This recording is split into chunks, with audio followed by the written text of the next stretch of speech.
This is Wild Philosophy with your host, Wild Phil. Today's podcast, we got special guest, Chicagoland comedian, good friend of mine, Robin Pottratz. There we go. It's a guy. No, I've had other comics completely fuck up my name, so don't worry about it. Marco the comic once called me Potflab. Potflab? Yeah, like, not even close. So I would almost feel like that's him trying to be funny. I think it 100% was. Yeah. For some reason I really like Marcos the comic. I don't know why. Like, he seems like, it's probably because I didn't grow up with a dad. He seems like my what do they call those? You know how they had the dancing Santa Claus? They have like the dancing rabbi.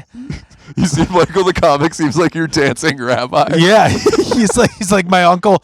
What the fuck? What is it called? It's like Uncle Schlepp or something. I don't know. He actually. I'll give him a quick shout out. 2 Marks and a Mike. Yeah, they moved that to Tuesdays at Busy Bees in Oak Park. Oh, nice. Yeah, since Mystery Box. Yeah. Yeah, they well, here was the thing.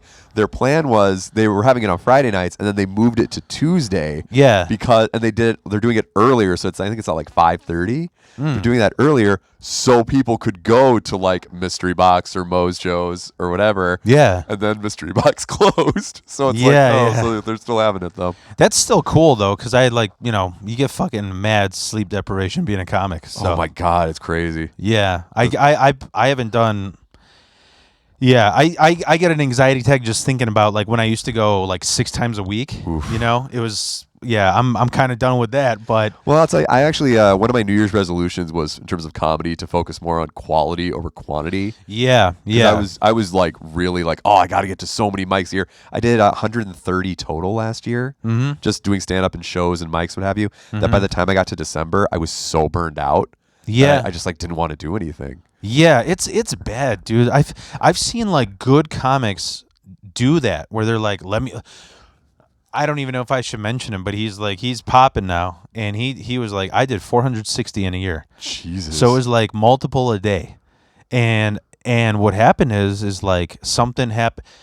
He had a tragedy in his life, like in his family life, and when that happened and he took a break is when he popped, because it was like before that it was almost like autistic one-liners, where it's just like you're just constantly in that mode. You can't turn it off because you get to that age where it's just like you don't need to stay for this hang, No, and like I realized that a lot of the times I was going just for the sake of going, as opposed to going to actually like work on something. Yeah. And like that to me is not productive. That's just kind of a waste of your time. Yeah. So that's more what I'm focusing on now. Like if I have something new I want to try or try to work out, that's what I'm going to actually go for, as opposed to just like I said, for the hang. Yeah, dude. What's crazy, I had severe burnout. Like I was literally diagnosed with it. Like after this, I told you about this burpees thing. Like basically, I'll re-say it again. So one, I didn't realize, it's a long story, but I get prescribed a less version of the medicine I'm on for epilepsy and for Zoloft, and like I didn't realize like the whole month of December I was taking expired medicine, because I had like, sometimes they give you like 3 months ahead of time or whatever. So I was taking that. Then I'm drinking alcohol at the Burbies. And I was just like not there. And then on top of that, here's my biggest fucking, like, dude, this is such a stupid first world problem. I was addicted to my phone. I know I was. And the reason why is because I got kind of jaded about it too, because you get all the, there's the awards of like best podcast, most improved, right? Yeah. I would come home, and this is literally my, like, I have no organization, where it was like I would come home and it's like, okay, I'm mixing this video, then this one is buffering, then I'm mixing this music, then I'm mixing this joke rap video, then while that is buffering, I'm writing a little bit of jokes, then I got to relax a little, so I got a video game playing in the background, then I'm going to put on some vaporwave. It's like, dude, it was literally like 70 tabs open at once, Yeah, that's too much. Yeah. And I talked to my therapist about it. They're like, you have a, what is insane? Andrew Huberman? I'm not familiar, but no. He's the neurologist that he's Tom Segura's cousin. Okay. And he's like a popular neurologist. He was talking about this on a podcast. I was like, holy fuck, that's what I have. And what's interesting is phones and social media. Do you know what the DSM is? It sounds familiar. It's like a dictionary for all the disorders, like Okay. every type of like mental health issue, right? And so, do you know how like OCD differentiates from other things? I've heard there's varying levels to OCD. Yeah. So I'm not sure, like, in terms of differentiating. And there's different kinds. Like there's people who are hoarders, like that's a version of OCD where they like hold sentimental value. But then there's people like, for example, so like the O is obsessive. So you could be obsessive and not have the CD, right? The C, compulsive, is kind of like you're doing something physical to soothe the obsessive. So what I heard that was kind of sad, like Chris Farley, before he'd go out on SNL, like it'd be like Tim Meadows, the ladies' man. He'd be like, all right. Like every time he came out, you know how like Zanies or The Vault has the pictures of comics? Yes. He would tap each one 4 times and then, do his cartwheels or whatever, right? Yeah.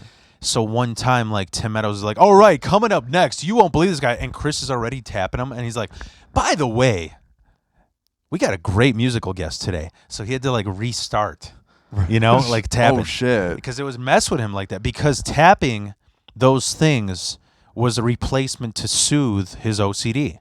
There's even a skateboarder. I forgot. I don't know if it was Rodney Mullen or Bucky Lasek. There was a guy that made me even feel more sad because when you do skate videos, you're eating shit like 70 times before you get the actual good one. Yeah. Yeah. And that means he was like, the pain of falling isn't as much as the pain of me having to tap every railing I'm going to grind on. Yeah.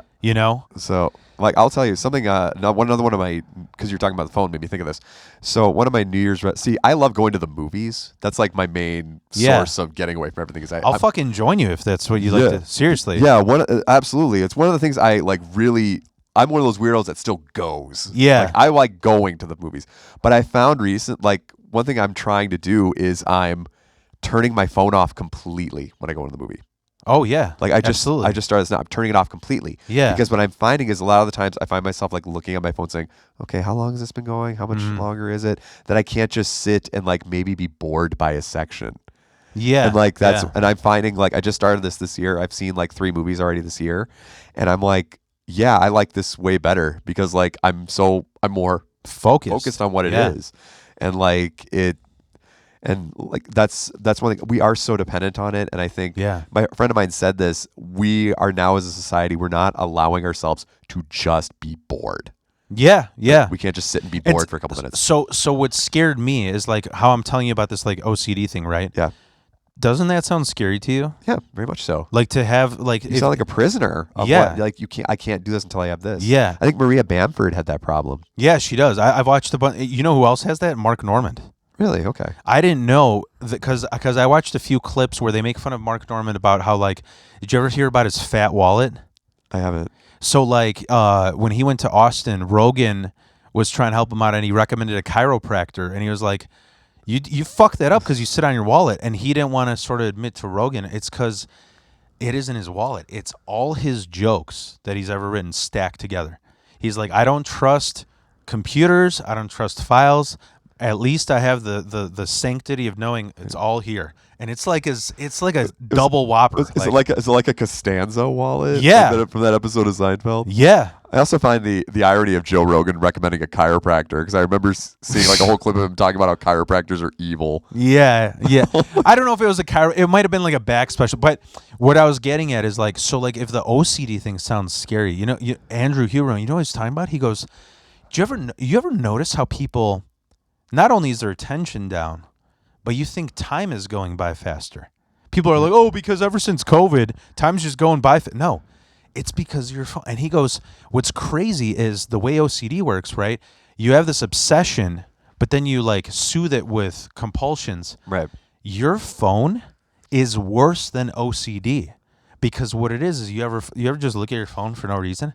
Absolutely. And you don't get any soothing from it. You're just addicted. So he was saying like when they did the study, it's literally comparable to heroin, where you're chasing that first time because you're consistently obsessing, but there's no soothing. Yeah. And I finally looked at my thing. I was like, dude, I'm on my phone 14 hours a day, because I'm mixing and it's like that's what got me jaded. I was like, dude, the amount of fucking comedians that I've had on my pod and I'm not even getting nominated, what am I doing this for? At least fun, you know? Yeah, I mean, to be fair, I think the Burbies are just supposed to be fun. Oh yeah, for the most part. That's like so that's what I ended up getting. Oh, a fucking flip phone. Yeah. Look at the size of that thing. Yeah.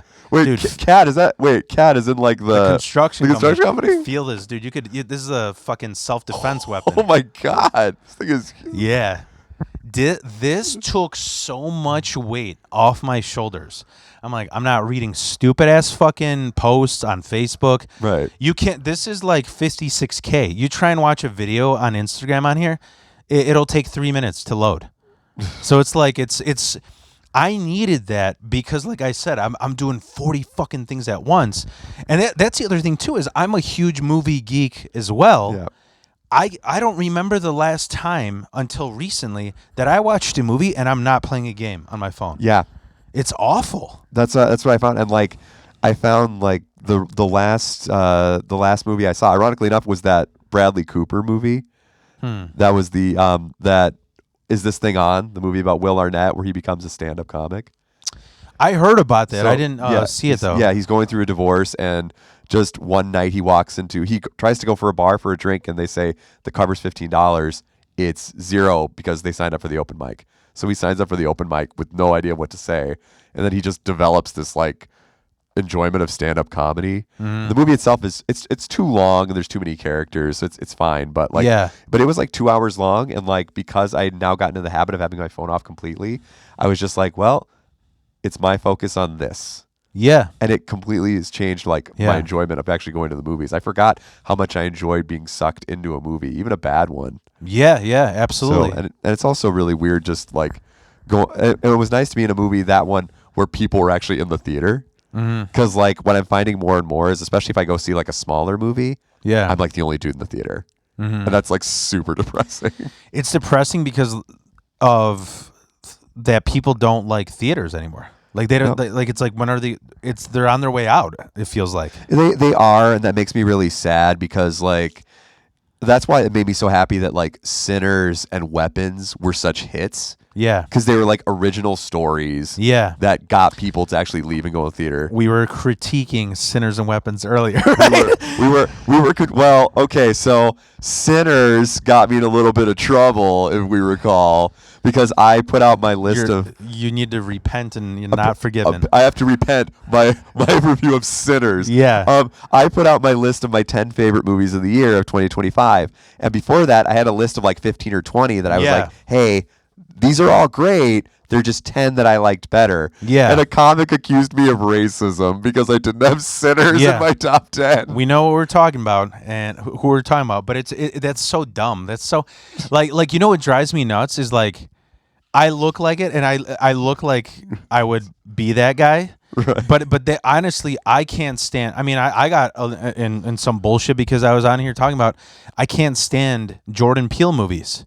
And I can't stand Sinners was cool, but like to me those movies, like when they describe, they're like, oh, there's all these Easter eggs to all these old, Kubrick and stuff, and I'm like, so this is a fucking cover band, Right.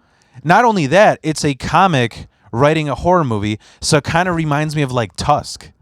I actually remember I went and saw Tusk when I lived in Seattle with my ex-wife, and it was like she like did not like horror movies, but she loved me, and so she went to it with me, and like that movie is like, first off, I love the fact that it was makeup effects. Yeah, I love makeup effects above CGI. Yeah, but that movie is complete nightmare fuel. Yeah, when he turns into the walrus. My God, that movie fucked me up for like 3 days. Like I just felt like even at the ending when he was just like crying in that petting zoo, and he just like but have you ever watched the end credits of that? I think so, yeah. So the end credits of it has like the Smodcast, where they're talking about the movie. Yeah. And they're just like laughing their heads off at the fact that now he's gone full walrus by the end. Yeah. And also, but the most unrealistic part of that movie is that Haley Joel Osment is having an affair with Genesis Rodriguez. Like, come on. Oh, God. But yeah, oh God, I remember really enjoying Tusk just for the fact that it was those makeup effects. But like there are two like horror movies or horror adjacent movies that were in my top 10.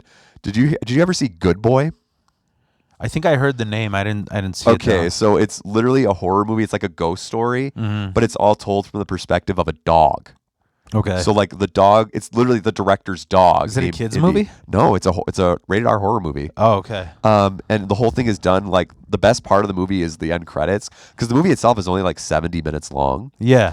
But like the end credits show how they made the movie. Yeah. Because the dog is not trained. It's just like the director's dog. So they had to like do a whole bunch of workarounds to try to make the dog look like inquisitive or like sad or what have you. Yeah. And like it was just the most compelling thing because literally all the camera shots are low angles. Yeah. Because you were trying to see it from the dog's perspective. Yeah. And so there's that. But the other horror movie I love horror-ish was The Long Walk. I don't think I heard of that. That was based on a Stephen King novel. So it takes place in like this dystopian version of the 70s. Yeah. Where like the United States has been taken over by like an authoritarian military government. And every year they have a bunch of youths compete in this thing called the Long Walk, where you just walk for as long as you can until there's one person left standing. And you, as you're walking, you get like 3 warnings if you fall below the speed of 3.1 miles an hour. I definitely heard the description of this. Yeah. And then like if you miss the 3rd warning, you get shot in the head. Yeah. And that's how it works until you get down to the last one. Yeah. And like it's really well written. Mark Hamill is the villain, which is always an interesting choice. That's funny. But like, it's really good. But also I love that I want to say The Long Walk has a multiracial cast comic who thought I was racist because of Sinners. Dude, that stuff is so like. So let me back up why The Sinners and Jordan Peele thing. Yep. Yeah, like so they obviously the Jordan Peele thing. It's just like this. You're the thing. Like I don't know who wrote Sinners, but even Sinner. There's just like, and I don't think it's just Sinners and Jordan Peele.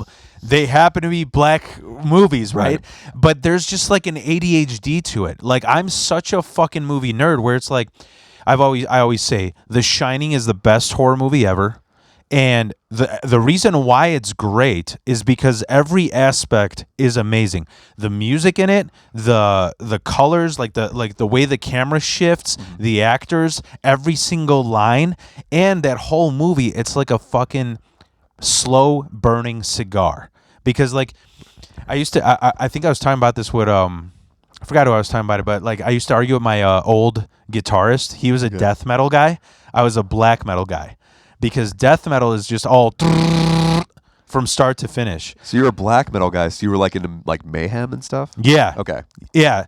And a lot of that metal is like this slow Viking drum, and it like it's I would say like I eat pussy the way I listen to black metal. It's like it all explodes at the end. You know what I mean? Did you ever see that movie they made about Mayhem? Lords of Chaos? Yeah, yeah. Yeah, I saw like bits and pieces of it, but like it's definitely, I think you would like it a lot because you don't know any of that world. Right. So it's a good introduction. A lot of people hated on it, but there's like these unspeakable taboos about it. Like, for example, the guy that kills the singer, Varg. Yeah, yep. He's severely like, he's into Nazism and shit. And so they're like, oh, that's why they got the most Jewish actor to play him. Well, like they got a bunch of like Americans to voice these Norwegians. Yeah. But one of the Culkin brothers was Euronymous. Yeah. but either way, I think I love black metal. I can't stand black metal fans. Mm-hmm. They're like, oh, fuck that movie. I'm like, no, you know why you don't like this? Because before this, black metal was this like alluring mystery of like there's these Satanists who live in caves, and it's like, no, it's these skinny Norwegian cokehead nerds who eat fucking Count Chocula like you do, right? And they just like happen to do too much coke and burn churches. They're put like Varg wouldn't last a day on the south side of Chicago. You know what I mean? I do like. I remember liking the ending of it a lot, but even though the ending is really confusing because they have a Bon Iver song, and over like the end credits of like everybody with the aftermath of Euronymous' spoiler alert, Euronymous' murder. And like all that. Even though we totally acknowledge that Varg was the murderer at the beginning of this. Yeah. But yeah. Well, I will say this about Jordan Peele's movies. Just get back to it. His movies have gotten progressively weaker as they've gone. Yeah. Like I thought. What was your favorite one out of all of them? My favorite one out of the 3 of them was Get Out. Like, I really liked Get Out. Us, I really liked until the ending. I hated the ending. And Nope, I was just like, well, that was fine. That was a fine movie. Yeah. But the problem is with Jordan Peele, I feel about the filmmaker I'd probably compare him to at this point is probably Ari Aster. Yeah. Where, but the problem is, what did Ari Aster do? Is that like Hereditary, Midsummer, Beau is Afraid, Witch, and he just did Eddington. Okay. The Witch is Robert Eggers. Okay. But like the problem was the reason they have a lot in common to me is that like they both hit home runs on their first at bat. And then, like, after that, well, how do you follow up with that? And the movies have gotten progressively weaker, even though Eddington was the one with Joaquin Phoenix and Pedro Pascal that came out this summer. Yeah. That, like, I was like, that was broadly fine. I thought it could have been a lot better. But. Yeah, so everybody told me to see Get Out, and I was just like, it's the ADHD. It's like, at first it's like, there's all these jokes about, like, a black guy in a white family. It's like, okay, so it's a comedy? And then it's like... I think it's so cheesy when just people just like stare in horror movies, and that was all of Get Out. Like, I work on this farm, you know. I used to joke that like Portillo's is the fucking Get Out of restaurants. Oh, so because they like dress like the day after. They make you wear a uniform like the day after slavery got abolished, and they make you do. 23, don't you want fries for me?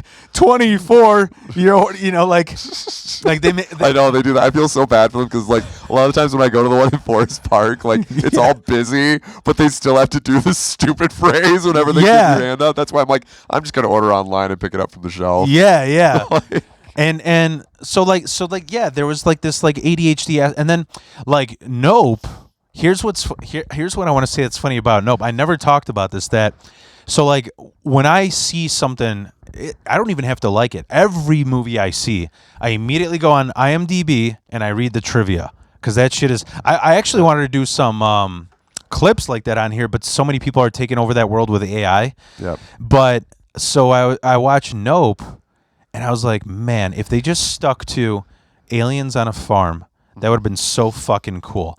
But it's like, first this is about black farm owners. Then it's about, there's this, monkey that tears people to shreds on a acting thing, you know? Yeah.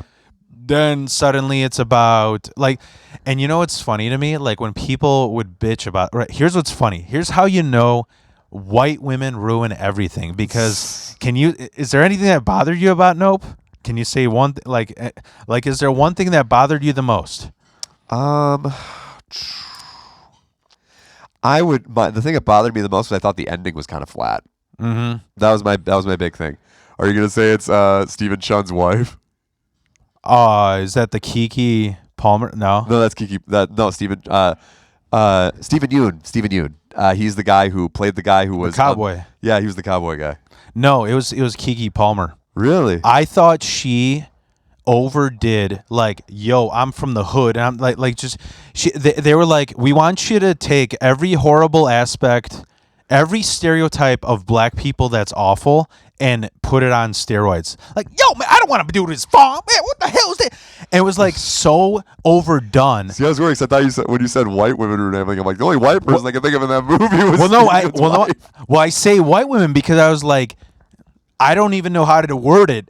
I was like, she was annoyingly over hood, right? And then you'd go on. I went on like forums, and it was funny, like, because I used to be on an all black podcast a while back. Yep.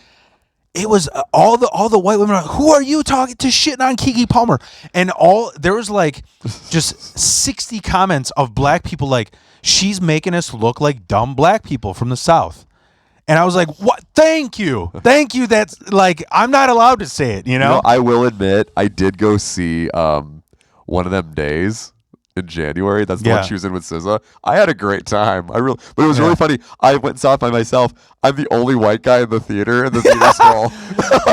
They're like, is he in the wrong theater? Like, there was like, behind me, there was just like this row. So you just looked like you were the only guy in the theater. Exactly. Well, I go behind me, there was this row of like 6 middle-aged black women that were clearly on like a girls' night, and then I walk in. Yeah. And I was just like, fuck yeah. Ooh. Like... But my favorite going to the movies story from last year was ironically in the movie that I would call the worst movie I saw last year. That was The Unbreakable Boy. It was a faith-based movie about a boy that has autism and brittle bone disease. But like He prays it away or something. no, it's oh my god, it's so mean-spirited and awful. It's based on a biography that the dad wrote about it, but then the movie midway through stops being about the boy and starts being about the dad's alcoholism. Yeah. And the dad's played by Zachary Levi, who's just like the worst human being in the world. Yeah. But like, so I'm in the theater and I'm like, all right, cool. I saw it on like the Thursday that it opened. I'm like, all right, sweet. I'm the only one in the theater. Awesome. I can make fun of this thing loudly to myself because I'm not going to be bothering anybody. Yeah. And then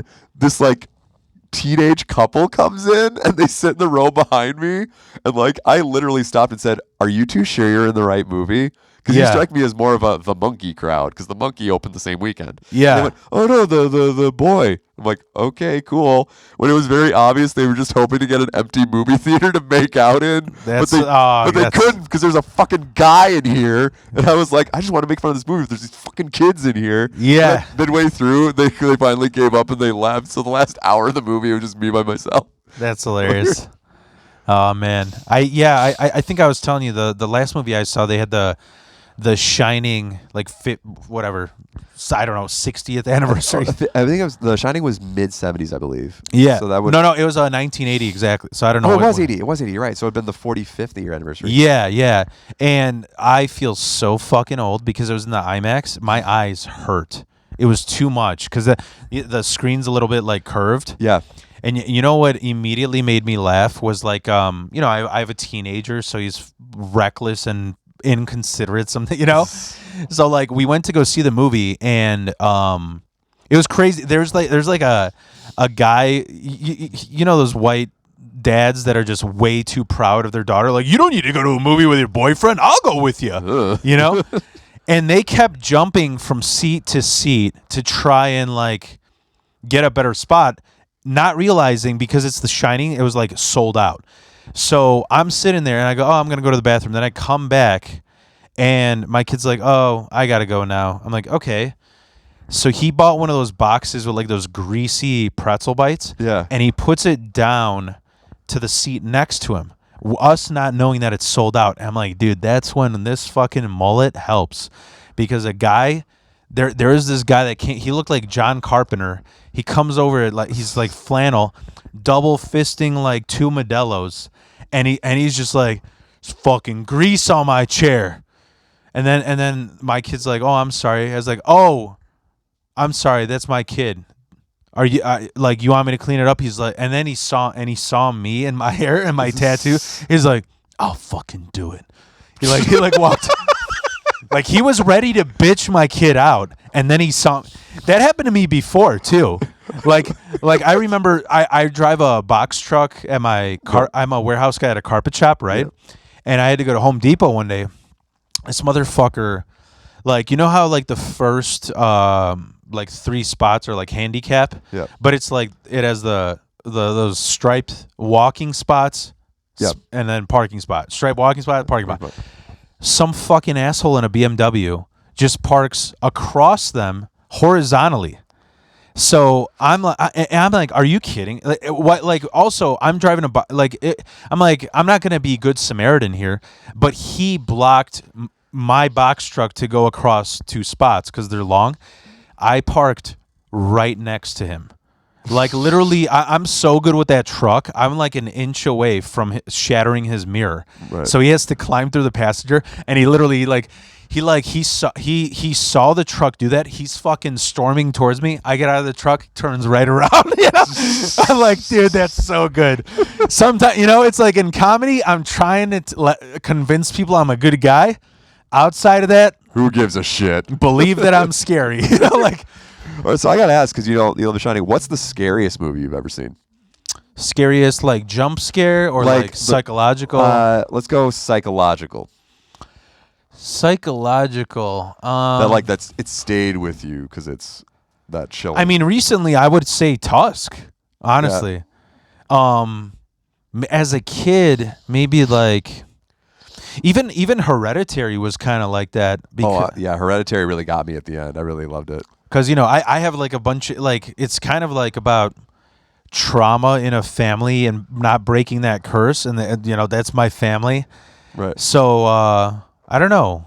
Do you have like a? So the scariest movie I've ever seen, I've only seen it once because I can't watch it a second time. Yeah. Have you ever seen Henry, Portrait of a Serial Killer? I remember that, but I didn't see it. Okay. I remember it. Yeah. So like it's got the guy he was in. Michael Rooker. Yeah. He was in like Guardians of the Galaxy and all of those. He was like the white supremacist in Walking Dead or something, right? Yeah, he was also one of like the white supremacist guys in Mississippi Burning.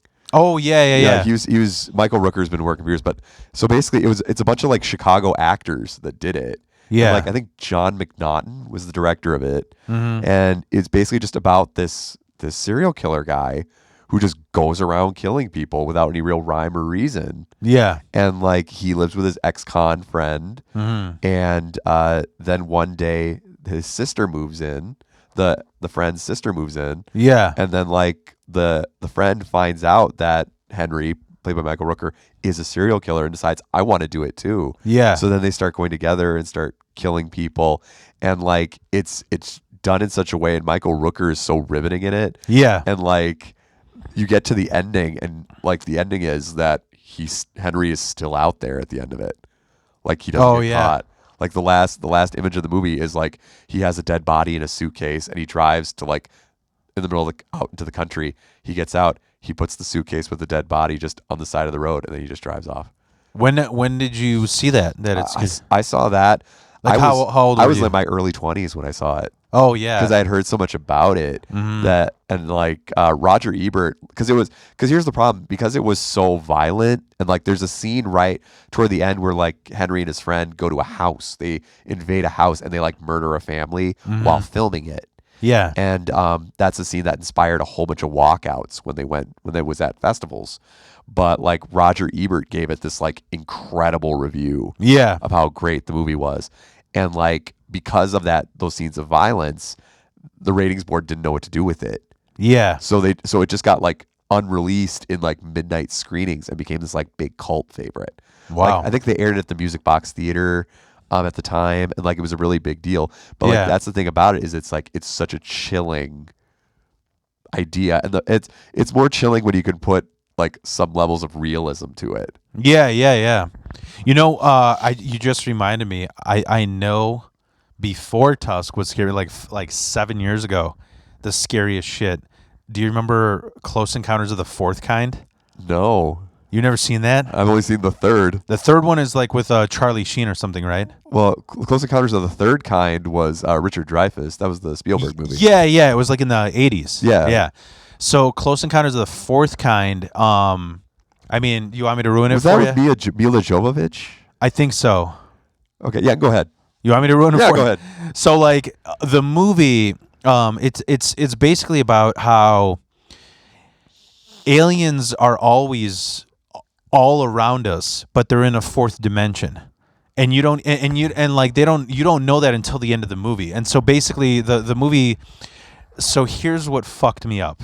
The movie takes place, but it's filmed like, hey, this movie is based on true events, and everything that you see right now actually happened. And so what they do is like they'll show a scene like, this is what happened. This guy's going to sleep, and then he suddenly levitates in his bed, and then like chokes out, and his eyes get like there's blood coming out of him. And then they show the real clip of the real footage, right? And the whole movie, it's like the plot is that in Alaska there's all these like unsolvable deaths, like suicides, and the other thing that's weird is they never find the body. Like it's like confirmed that it's a suicide, but then the body disappears or something. And also they figure out like in that area there's weird like radioactive, like where the radio signals go weird. So it's kind of like they're getting abducted into the fourth dimension by these aliens. And at the end of the movie, they go, if you want to prove any of these scenes, like if you want to research, here's this website for it. And they have all the real footage. All of it was fake. They made a fake fucking website to fool people. They fooled me. They fooled I think wasn't there a movie? I think it was called like The Devil Inside or something like that, where like or it was like Devil's Due or something like that, where you get to the end and there's no actual end. It's just, if you want to know more, go to this website. No, I never heard of that. Like I'm trying to think of the movie. I know I've heard that's just like an objectively, it's like the worst horror ending ever because you're just like, Yeah. what the fuck, really? Yeah. But like, what's funny is I noticed because you have that we talked about that Exorcist poster you have on the wall over there. Like, I'll tell you one thing: just the Oscars are my total jam. I love that shit. I try to go see every Oscar movie I can in the theater. And I thought you meant like watching the Oscars. Watching them and the movie, seeing the movies themselves. I love that. Yeah. Shit. I've loved it since I was a kid. So like, The Exorcist got nominated for like 8 Oscars at the time. Like, no, I didn't know that. No. It was nominated for Best Picture, Best Director, Best Actress for Ellen Burstyn, Supporting Actress for Linda Blair. Yeah. And but it won Best Adapted Screenplay and Best Sound. Wow. Yes. Hi, cat. Yeah. We're joined by a cat. Yeah. You can't see the cat because the cat's off camera. Yeah. No, it's funny that for The Exorcist, I was telling you that when I was like in somewhere 6th to 8th grade in Catholic school, they sent us home with a waiver, and they were basically trying to scare the Catholicism into us, saying, this is a true story, and this is what'll fucking happen if you don't go to confession and pray. The Exorcist is a true story. Okay, I got it. Even though it's based off the novel by William Peter Blatty. No, but it is a true story. Is it? I didn't realize that. It's 100% true story, but all the things that you see in the movie, those are things they sprinkled spice on, like the whole fucking crawling and the head spinning. That's all bullshit. But there was just like this girl that was just like freaking out for I don't know. She got her first period, like right. So they spiced it up for the movies, obviously. But yeah, that's like it's based on like a true story that this priest like. And also, there's I don't know if you remember. I don't know if you knew this. There's like 5 or 6 like really mysterious fucked up events during the filming. Yes, I've heard. It was like the apartment burnt down. I think the actor who played the first priest died like during the filming, and then they had to like redo the scenes or something. There's like a whole bunch of like cult status around it. Like that's what I've heard. There's like, but like you mentioning the first period thing made me think of this. So you've seen Carrie, right? Yeah. That's how the story of how Stephen King was inspired to write the novel. No. He was a janitor at a high school. And one night he was just cleaning everywhere, and he was cleaning the girls' locker room, and he noticed the tampon machine, and he thought to himself, wouldn't that be the most horrific thing if you were a teenage girl and the first time you got your period was in the girls' locker room? Yeah. And that's the thing that triggered the idea in his head to start writing Carrie. Because you've seen the movie Carrie, the very first shot of the movie is the girls' locker room. Carrie's in the shower. Then all of a sudden she's bleeding. Yeah. And she starts freaking out because she has no idea what it is because her mom never explained it to her. Yeah. So like that's another movie where this was like a big deal at the time. Carrie was nominated for Best Actress for Sissy Spacek and supporting for Piper Laurie as the mom, which was a huge no-no at the time for horror movies. So it was like, but like The Exorcist kind of broke the mold, but The Exorcist was William Friedkin, who had just won an Oscar for The French Connection. Oh, wow. So it was like, I'm full of like this random useless Oscar trivia. No, same here, dude. I love that shit. Do you know the story of how Stephen King sold Carrie? No. So this is fucking wild. So like I forgot where I read this, but they were just like, if you're a writer, so I don't try to be cocky with this, but I was like that Polish kid who spoke better English than Americans, you know? And it was such a flex because it was like, bro, I used to have an accent and used to make fun of me. And now I'm writing, like I in college, I made more money selling papers than drugs. Right. So, I remember somebody telling me, they're like, it doesn't matter what kind of artist you are, if it involves writing, read Stephen King's On Writing. Have you ever heard that? I haven't.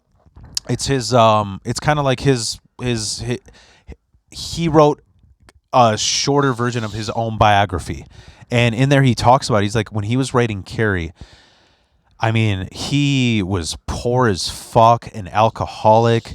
He was struggling to keep his marriage together because it was like his wife was like working 2 jobs, and he's writing Carrie, but he's in the midst of like these alcohol like nods off, you know, and then he sent he was like, he just had a breakdown one day. He had a mental breakdown, kind of like comedians do, Yes. And he, like, his wife saw that, kind of like, that's why there's scenes that they're like Easter eggs to his life. Like in The Shining, when he's typing that all work and no play, makes Jack a dull that's boy, yeah. him.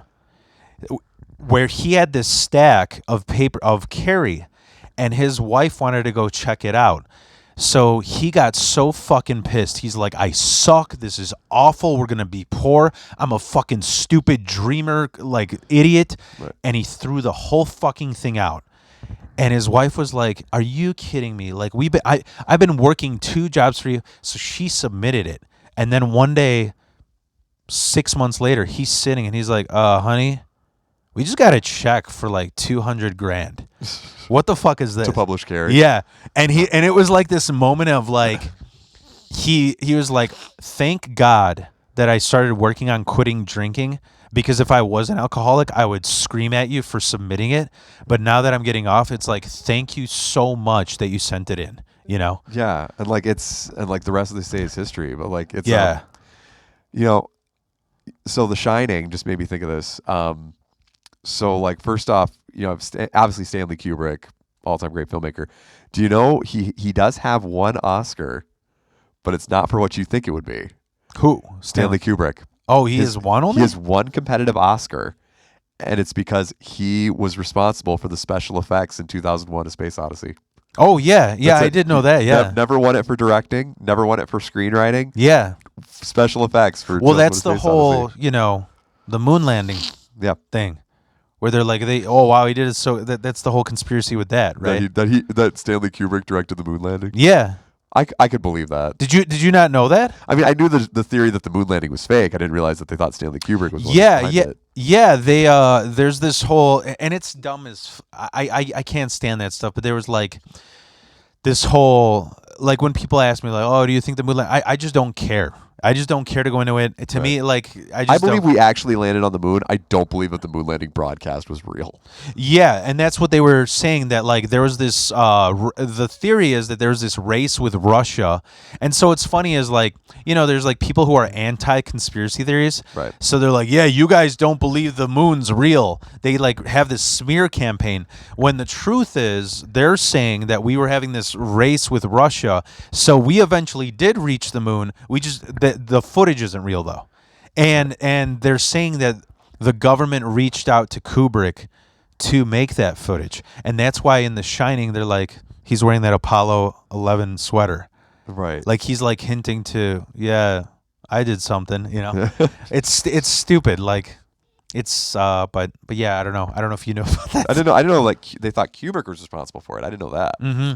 But no, like I'm as far as like conspiracy theories go, like there's as far as like, I think everybody believes one. Yeah. At least one.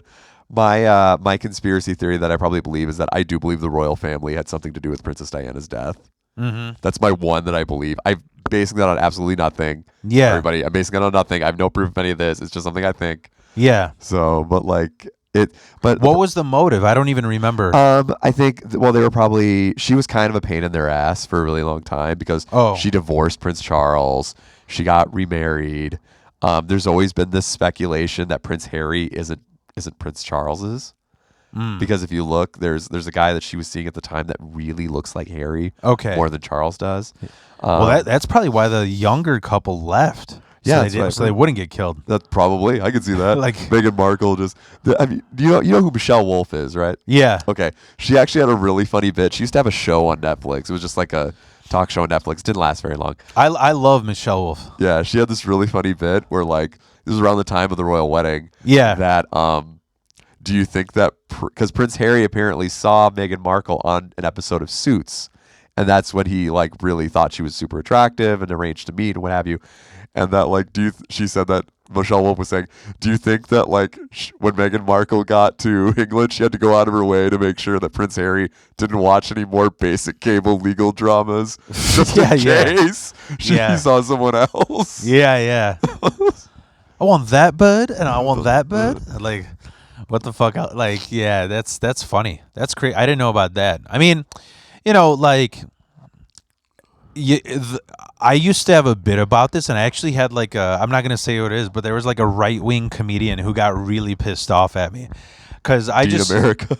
it wasn't no, but there was no, I just had a bit that like what I thought about with that's funny about conspiracy theorists is like, so when I was young, I read the book Conspiracy Theory by Jesse Ventura. Do you remember that? Hell yeah. Yeah. I'm glad you read it. Yeah. That's right.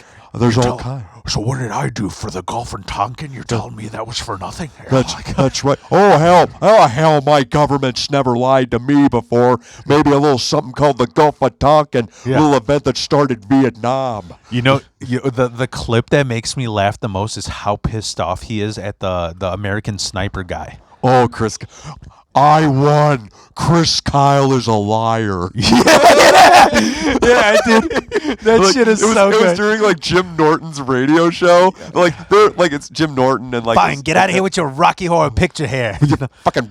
fucking riff-raff Rocky Horror hairdo. Get out of here. Yeah. It's like, but like it was because like literally it was Jim Norton and like I don't know. If it was You're welcome for my service. like Opie and Anthony or whoever it was, and they're literally just doing their normal show. Yeah. And Jesse Ventura just opens the door to the studio and goes, "I won. Chris Kyle is a liar." Yeah. And then leaves. Yeah. And then and George's like, "Come on in, man. Like you want to talk? Like come on in." And he yeah, just, like, dude. Oh man, it's so cringe, man. Did you see that? Did you see that Jesse's back? No, I didn't see that. Okay, so after what happened, unfortunately, last week in Minnesota. What the fuck? I'm sorry. Like, what was my? There's like one favorite quote where he's like, "You're fucking bullying me." He's like, "Don't put fucking words in my mouth." Where he's like, "You're thinking that we had something to do with 9/11? Hey, don't put fucking words in my mouth." Yeah. I don't know. I didn't listen. Yeah. You're a great American. Yeah. Thanks for your service for our country. Yeah, and then what's his name? Like Opie's just sitting there, like loving the tension. That's because like, Jim Norton's like, "You're bigger and stronger than me. So what? Fuck you. I can have opinions too." Yeah. That's so good, man. And then he drinks the water. He goes, "Bye, tough guy." Yeah. He walks away. It's like fuck. But like, so eventually, what happened in obviously the tragic thing that happened in Minnesota last week. Jesse Ventura comes back. He's got like a big beard now because he's just been like in Mexico for the last year. Oh, I didn't see that. No. Well, he comes in. He basically said, I only had one term as governor. I think I'm owed another. and I'm just like, as somebody that like kind of cut their teeth by doing a Jesse Ventura impression on stage, and that's the first thing that got like Mars at the Comedy Plex to notice me. Please run for governor again, Jesse. Yeah, dude. Yeah, For the that'll love give of you God, please run for governor again. Yeah. I want that man back in the public Yeah. consciousness because so many of my impressions are people that are like about to die or culturally irrelevant. You know who's gonna try and compete with you? Like we won't say, but Oh God. yeah, And he will be much louder than me in his attempts. yeah. And his wardrobe, right? Oh yes. It's like I'm here too, bro. Like, but yeah, you know what's funny about impressions? I heard about this that do you like Kyle Dunnigan? Not Kyle Dunnigan. Yeah, Kyle Dunnigan. You know, I've heard the name. I haven't seen any of his stuff. oh, dude, he's fucking. I love Kyle. Like he's probably my favorite impressionist next to like Will Sasso. Kyle Dunnigan's newer. He does the. Did you see that Kill Tony that was on Netflix? I didn't.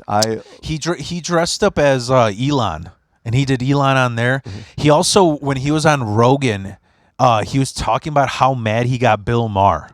Oh, I have seen this. Yeah. Where he talked about Maddie got Bill Maher. Okay, new rule. It's like, look, okay, we're talking about the woke here. Yeah. Okay, it's just in the big book of crazy. Yeah. All right. Yeah. That's that's the thing when because spoil like a little behind the scenes here. Phil did have a cigarette prior to this. I'm like, whoa, it's like we're on Club Random. I just want to have like like when I start talking, you just start pouring a drink for yourself. Yeah. All the time. Have you ever seen Club Let's Random? just by the talk way? about all the underage girls we fucked back in the day. Well, I love the fact that actually I saw a clip of Bill Maher's. I know Club Rant. Like Yeah, you know what drives me nuts about it? This is so graphic. Like my mom was interior designer, so this is so like you would think I'm Gabe. The colors on his thing are so off. Well, all also- the fucking couches are like 20 different colored patches. I mean, and like the ludicrously low chairs. yeah. They look like they're chilling in leftover furniture in a landfill. You know, like that's what the pot. Like, well, what's funny is like he's talking about eclipse. He was talking about like try to get women more. He's like, I have a lot of trouble getting women to listen to my podcast. I'm thinking to myself, really, women don't want to listen to a 70-year-old man blow weed smoke in celebrities' faces?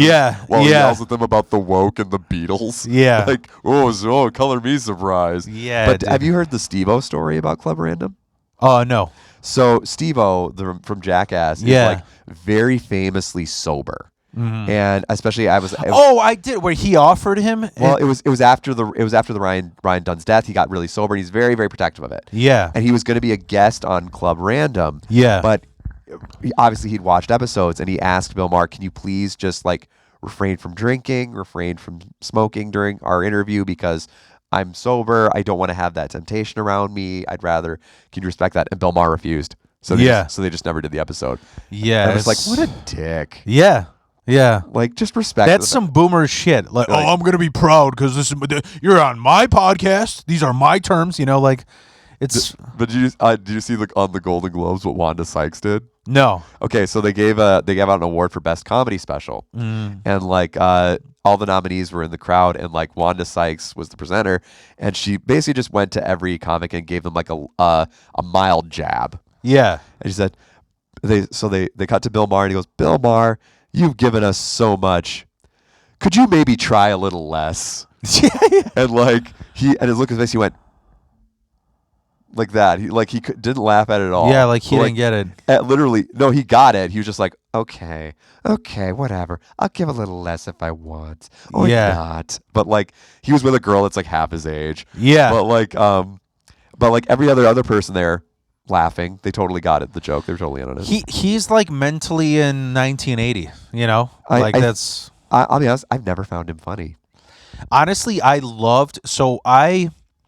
didn't have like illegal cable. First Polish guy who didn't, you know, like, but like, so I would watch, like, to me, what introduced me to comedy was like, I loved Mad TV 20 times over SNL. I don't think I ever would choose SNL. I remember, like, I'll still watch old Mad TV clips because they're really funny. Yeah, and one of the things I loved, Politically Incorrect. That was awesome. I still think it's awesome. Do you remember that? Yeah, it was the panel show where he had like himself and then 4 other people. Yeah, and it would be like, you didn't know it could be fucking Marilyn Manson. It could be Ice Cube. It could be, they had on the Marilyn Manson one, they had Miss Brady, Florence Henderson. Yeah, and it was just like so fucking cool that you could talk like amongst. It was like the first sign of diversity, you know, of like. And like, but have you ever seen the one where he had a bunch of wrestlers from WCW on? I think so. Where Roddy Piper showed his scar, because Roddy Piper had his. Is it real? Where he's like, okay, it doesn't look real, guys. Okay, yeah, let's do that. And then Roddy Piper gets up, lifts up his kilt, and shows, because he had just had his hip replaced. Yeah. And he was still wrestling at that point, but he had his hip replaced. He's like, titanium hip right here. And he's like, I'm like, he's going to fucking kill Bill Maher. Yeah. And poor Sting is like, okay, let's calm down. And like Bill Maher, you could tell he's terrified, but he's like trying to act cool in his like Jewy way. Where he's like, I don't want to see your ass. Just sit down. Just sit down. Don't see your ass again. Yeah. Okay. All right. Yeah, like, oh man, he does. Yeah, he's got a. You know what's funny is I went to, Reggie's Rock Club. Yeah, I've heard of it. It's the best punk venue in Chicago. I heard they have like a Saturday night mic. Is that true? They do. It's Ha Ha to Hell. Tina Ukana runs it. Okay. I've never gone out to support because it starts at like 1 a.m. or like midnight. And like, dude, I'm dead by that time. I'll fuck up my especially like with sleep epilepsy, it'll fuck up my whole week of sleep, you know? Yeah, that's kind of what I'm finding. My internal clock is so messed up. I'm always waking up at like 5 in the morning, regardless. Yeah. So like, regardless of what time I go to sleep, I wake up somewhere between 4 and 5. So I used to like, this was like my mid-20s. I would just go to punk shows, and then me and my friend, we would just like party all night. We would do something. We'd fucking we were just in a mosh pit for 2 hours. Let's go to Chinatown and get Chinese food. Right. And one time, it's so funny because it happened twice. One time, I went to Six Corners. I think that's where like Double Door used to be. And I just like ran into the singer of Dope. You remember the new metal band Dope? I don't. Oh, they were they were like a level underneath like Korn, you know? Yeah. And then I loved Korn when I was 13, by the way. Yeah. And by the way, their shit from that era still holds up. Yeah. But then the other time I was like, I don't know what to do. And because I liked Politically Incorrect, I didn't know what the fuck Bill Maher was up to. I went to go because dude, because of being in bands, I know my biggest thing when I see people, I want to meet every fucking person I see. Louis C.K. is probably the only person I haven't met that I've seen live. So I was like, dude, Bill Maher's in town. I want to meet. And I met him after a punk show. I have a photo of him. Dude, it was so funny because it was like a heat wave where it's like, it's 95 degrees, but it feels like it's 110 because of humidity. Right. So Bill Maher is sweaty as fuck. What year was this? This was like 2010. Okay. So he was still trying to get real time to pop off. Right. And yeah, he's Weasley. I don't know how to explain absolutely. it. He's very Weasley, dude. So, but I wanted to ask you because it's funny, like we got so much shit to talk about. I want to tell you before we move on I want to stay on movies for a little bit. Like, do you have like a top 5 movies of all time that you like? I do. I would say my favorite movie of all time is actually Boogie Nights. Mm-hmm. It is legit. That's why when everyone's talking to me about like There Will Be Blood and stuff like that of Paul Thomas Anderson's, I'm like, Boogie Nights is my jam. Yeah. Like, I can still rewatch it and find interesting stuff about it. I love There Will Be Blood. Yeah, it's great. I know a lot of people. I remember seeing it in the theater actually on like a Friday afternoon in Minneapolis. It was awesome. Do you still like it? Yeah, I do. Yeah, like I do. It's actually I'll do a quick side note here. So there was a movie that came out this year called Anemone. That was Daniel Day-Lewis. Okay. So like it was the first movie he'd literally done in like 7 years. He literally only did it because like his son is the director. Mm-hmm. And they co-wrote it. And like I go to the theater to see it, and like I'm the only one in the theater, and I had my Principal Skinner moment where I'm like, kids, this is Daniel Day-Lewis. He never does this. You need to see this. Yeah. And then like another guy came in the theater and sat 2 seats next to me. That's like a urinal joke. There's a bit there. And I was just kind of like, could you like, I didn't want to say it, but I'm like, could you go run one row back? Then by the end, he was like taking his shoes off. That's like dude, you got to write a bit about that. I know. Where you're like, I'm such a movie nerd. I'd rather have somebody piss next to me when there's no other urinals taken up than sit next to me in a theater, you know? I was like that. But like, I would say Boogie Nights. I would say Seven. Mm-hmm. The David Fincher 7. Yeah. I would say Leaving Las Vegas. Okay. Is that Nicolas Cage? That's Nicolas Cage and Elizabeth Shue. Blue Velvet. Okay. And then like I always try to figure out my last, because I have like a bunch from that I would put in that last category. I would probably say like something like Memento or Heat, or even like a couple ones that are more recent. I would probably say Drive. I love to Drive. Is that Jason Statham? That's Ryan Gosling. Okay. Where it was like that's another director, because we were talking about ones that hit a home run right away. Yeah. Nicholas Winding Rain or whatever it was. Okay. He did that, and then he did like Only God Forgives and the Neon Demon. So he just went right down. Yeah. So, but like, yeah, those are the ones I would probably say those. Like, but Boogie Nights is my absolute. I came to that conclusion recently that Boogie Nights is my favorite movie. Oh, awesome. Yeah, I would say. I mean, I don't want it to be a little stereotype. Like, so if I had to make a list, it's like my wife and I. It actually like brought us together. We love Kingpin. I fucking love Kingpin. We watch that movie like 3 times every year. Like the first fun fact, do you know that was number 9 on Gene Siskel's best movies of that year? Oh, I didn't know. No. Yeah, because they fucking loved it, and Gene Siskel had that as number 9. The scene with Bill Murray and his hair, like going like that, like the whole time during the end, Bigger and McCracken, and the Farrelly brothers openly said that like in all the movies they'd done, this was like obviously prior to Green Book. They said there was only one time that we ever made a movie that we thought this person deserves awards consideration, and it was Bill Murray and Kingpin. Yeah, as Bigger and McCracken. Yeah, it's unbelievable. You know what's funny is like, so I also sometimes I will get a little bit obsessed, and I look up like movie prop prices. Yeah. That Rose bowling ball. How much is that, dude? So there was I read about it. And I was like, oh, like, because there's sometimes Kingpin is the kind of thing where it's like, it's an awesome movie, but people don't talk about it anymore. So maybe it's a little, Do you know why people don't talk about it? Because it came between Dumb and Dumber, and there's something about Mary. Yeah, yeah, and so like to me, I was like, it has to be like, if I had to estimate, I'm like maybe 10 grand or something, right? Yeah. And I read this I went down this rabbit hole where there was a bunch of like restaurants and like kind of like Planet Hollywood-esque where they were trying to get it, and they got pissed because they actually auctioned it off to like a charity, and it sold at like 130 grand for that fucking ball. Isn't that crazy? Damn, still less expensive than a Cunt by Karski bag. I had to sneak that in. I had to sneak that in. Yeah. No, that's good, dude. But so probably Kingpin. I wouldn't rate it. I don't think it would be in order, but I can't keep a straight face with the bag.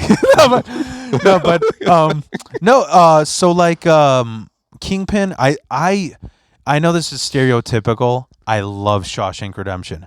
That has to be in my top 2. Like that movie is beautiful. Like it is, absolutely. And it was one of those movies that like bombed when it came out, but then it developed this like huge cult following because it got nominated for Best Picture and all this stuff. I didn't know that it bombed. And I also like, it really kind of bothered me that so many people parodied it. I mean, Naked Gun parodied, and then Family Guy. I mean, it was just a joke everywhere, But then when you sit down and watch it, because I actually only sat down and watched it beginning to end like 5 years ago. Yeah. Like during COVID for the first time, I actually sat down and watched it.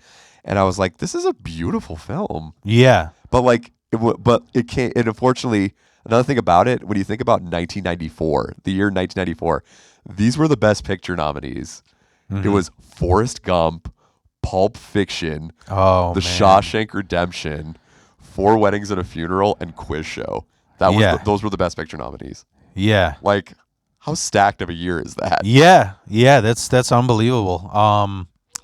That's great. You know, a funny thing about Shawshank is like, so once in a while, I still have an iPod. Bewee makes fun of me all the fucking time. You got an iPod? What the fuck you have for? Yeah, dude, that's good. That is good. You ever go to a dentist office and jerk off? Dude, there's a clip of the. I'm doing his podcast in like a week, by the way. Dude, do that impression, please. Dress like him too. That'd be so fun. I'm telling you, man. He's like if Norm Macdonald did cocaine, more cocaine. Well, you know what's funny is like when he's like calm. I had a man crush on him because I thought he sounded like Louis C.K. And he's got like Louis C.K. eyes, you know. He shaved his beard. It looks so weird. Yeah. But so it's like the first time that I drove with him to a show, he's like, Phil, what year is it, Phil? What year? He got his phone. He's like, I'm like, what? And I'm just like scrolling through my iPod, you know. But so here's what's funny is like I was working at a factory. And they were kind of like, I was going through some shit then because it was like lockdown.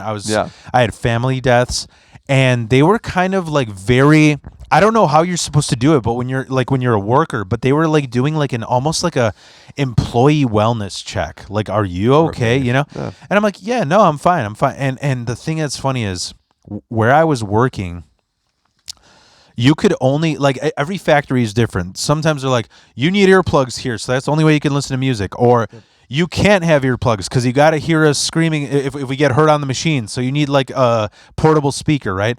So I had this thing that, because I needed to sync my iPod to my Bluetooth, it was this auxiliary thing where you click it and it syncs to every speaker. Oh. So like, I had all these Mexican guys listening to reggaeton, right?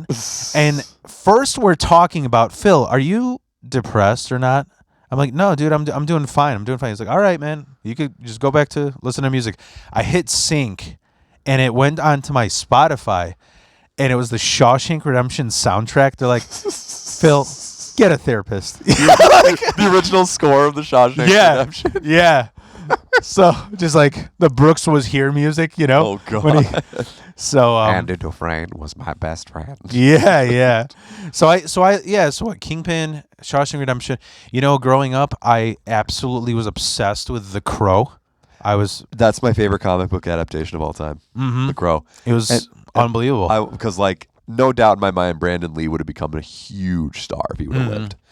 You know, sadly though, he was an awful actor. Not in The Crow, but if you've ever watched like literally anything else he did. Yeah, he was. And honestly, he's not like great in The Crow, but he has this like charisma, this like magnetism to him. Yeah. And like actually, I learned another valuable lesson. We were talking about how I have my phone shut off in the movies. A couple of years ago, I decided if I'm interested in seeing a movie, I'm gonna go out of my way to not go on Rotten Tomatoes, to not read any reviews of it. Yeah. Because as much as I don't want to admit it, it will impact my predisposition about it. Yeah. So I went and saw that remake of The Crow with Bill Skarsgård. Yeah. Because I love the original so much. It's first off does not come even close to the original, but because I didn't read any of the reviews, I could go into it with a fresh perspective. Yeah. And there were parts of it I found genuinely entertaining. Yeah. And then I read the reviews after. They're like, "This movie fucking sucks," and I'm like, "Okay." Yeah, it's all the haters. Like I could do that as well. I used to do that. Like for example, like I remember when Sopranos was like popping, and I was like, every person I know that's obsessed with The Sopranos while it was I'm like, you're a douchebag. I don't want to see this because you like it. And then I watched it 10 years later, and it made it better for me because I was like, I can watch this without somebody ruining an episode or talking, you know? So I do that as well. Like yeah. But yeah, the Crow, I was upset. That's one of the movies where I wanted to get props. But you know what I would add to there is Terminator 2. Oh yeah, that movie's badass. And That's one of those movies that the special effects are over 30 years old, still totally hold up. Yeah. It's unbelievable. You know what I almost got? It was like $10,000. You ever see when people I don't know, I've seen like because I would work in people's houses when I was in the union and stuff. You ever see some yuppie people? Sometimes I saw this guy where he would like cut out a hole in his drywall, and then he would put like a model car behind glass in there, and it was like a display. So it was almost like he was like making like these museum displays in his man cave. They were selling a screen. I think they said there was like 1,000 of them. Remember when they break into Skynet and they take the arm and the chip? It's been a while since I've seen T2, but okay, they break into the lab. That's the what lab. they break in with Joe Morton, right? The black guy. Oh yeah, yeah. And when he goes in the safe, they have the arm, and then they have a silicon chip, and it's like in a glass tube. They had those, and they had an entire kit so that you can install it in your wall. I was like, that is so awesome. I'm gonna be sick of that in like a month, like for fucking $10,000, right? Right. And you know what's funny is like The Crow. I had an obsessiveness about it because I saw it in a bad moment in my life, and so I like coincided the feelings with it because that movie, it's like the soundtrack. That's the best soundtrack. It's such a soundtrack of that era. Yeah, where it's like it's just about when like grunge and like gothic industrial metal are starting to really enter the mainstream. Yeah, and so it was just kind of the perfect movie at the perfect time. I think it was 93. Oh, it was 94 actually. 94. Okay. Yeah. But I like even that Cure song. That's like the only Cure song I like love. You know. It's a fun fact is do you remember the band that plays in the Shootout, Thrill Kill Cult? The one that's like downstairs when the Crow's upstairs? Yeah. I vaguely remember it. Yeah, so that band, they're called My Life with the Thrill Kill Cult, long ass fucking name. Right. So fun little trivia thing about them is that they were on in Chicago. I'm gonna fuck it up, but I think it was called Wax Trax Records. Chicago started the boom of industrial. Oh. So they had it was like 9 Inch Nails, Skinny Puppy, Ministry, Nitzer Ebb, just like all the industrial bands were like coming from Chicago. And Thrill Kill Cult, they're from Chicago. What's crazy is, do you know who Marcos Lara is? The name sounds familiar. I feel like he's a comic, right? Yeah, he looks like a vampire from We Came from the Shadows. He's like a Mexican guy. He has like pink platforms and he's like long black hair. He books shows like kind of by Rockford. Okay. And he put me on a show and I go out there He's like, yeah, man. So we're like raising money for like whatever. It was the bassist from Thrill Kill Cult. The bass from that band. Yeah, he had like a.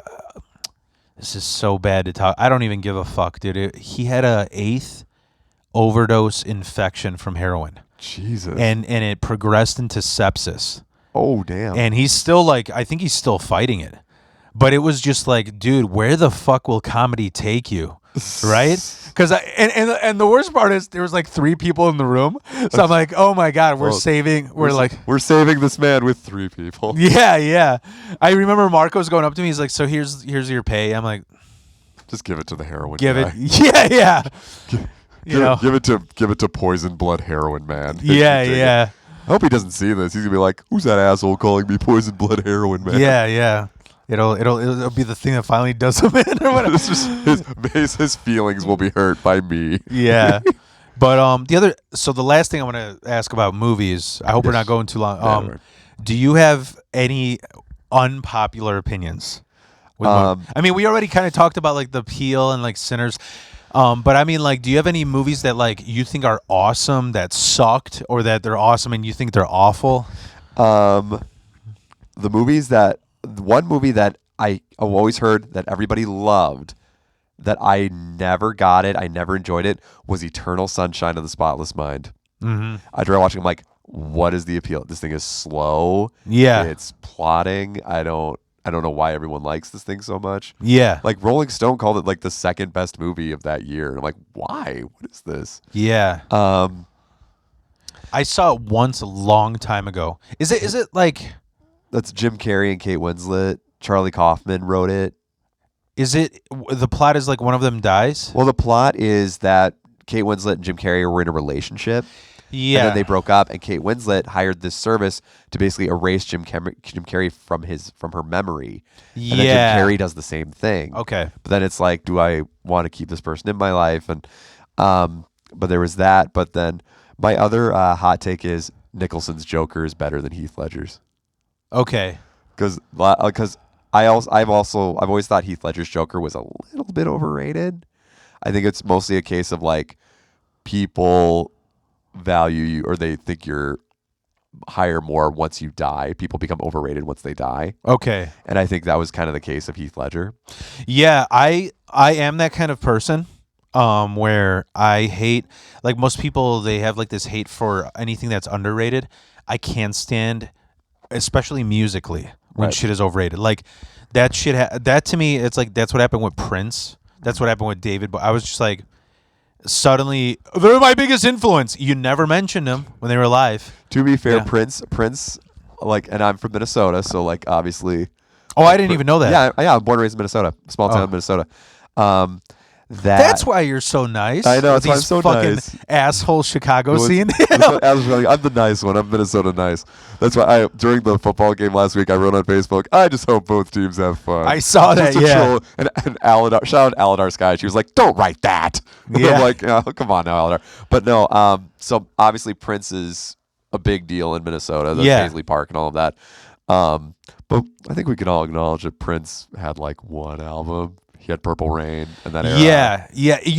And he made a lot of money off of that. Yeah. And the Batman soundtrack. And also I this is what I bitch about. Like dude, I'm so lucky that the boomers that I work with, they always tell me, they're like, your generation's thin-skinned, so I shred them to bits. And they get and then like the moment they get disrespected, I'm like, oh, you got thick skin, you know. And I was telling them about music. I'm like, you don't like Tom Petty. You like 5 fucking songs by Tom Petty because the rest is trash. Same with like Van Halen. It's like 5 hits. The rest, you know? But anyways, back to the movie thing. Yeah. So for me, I think this gets so many people pissed off.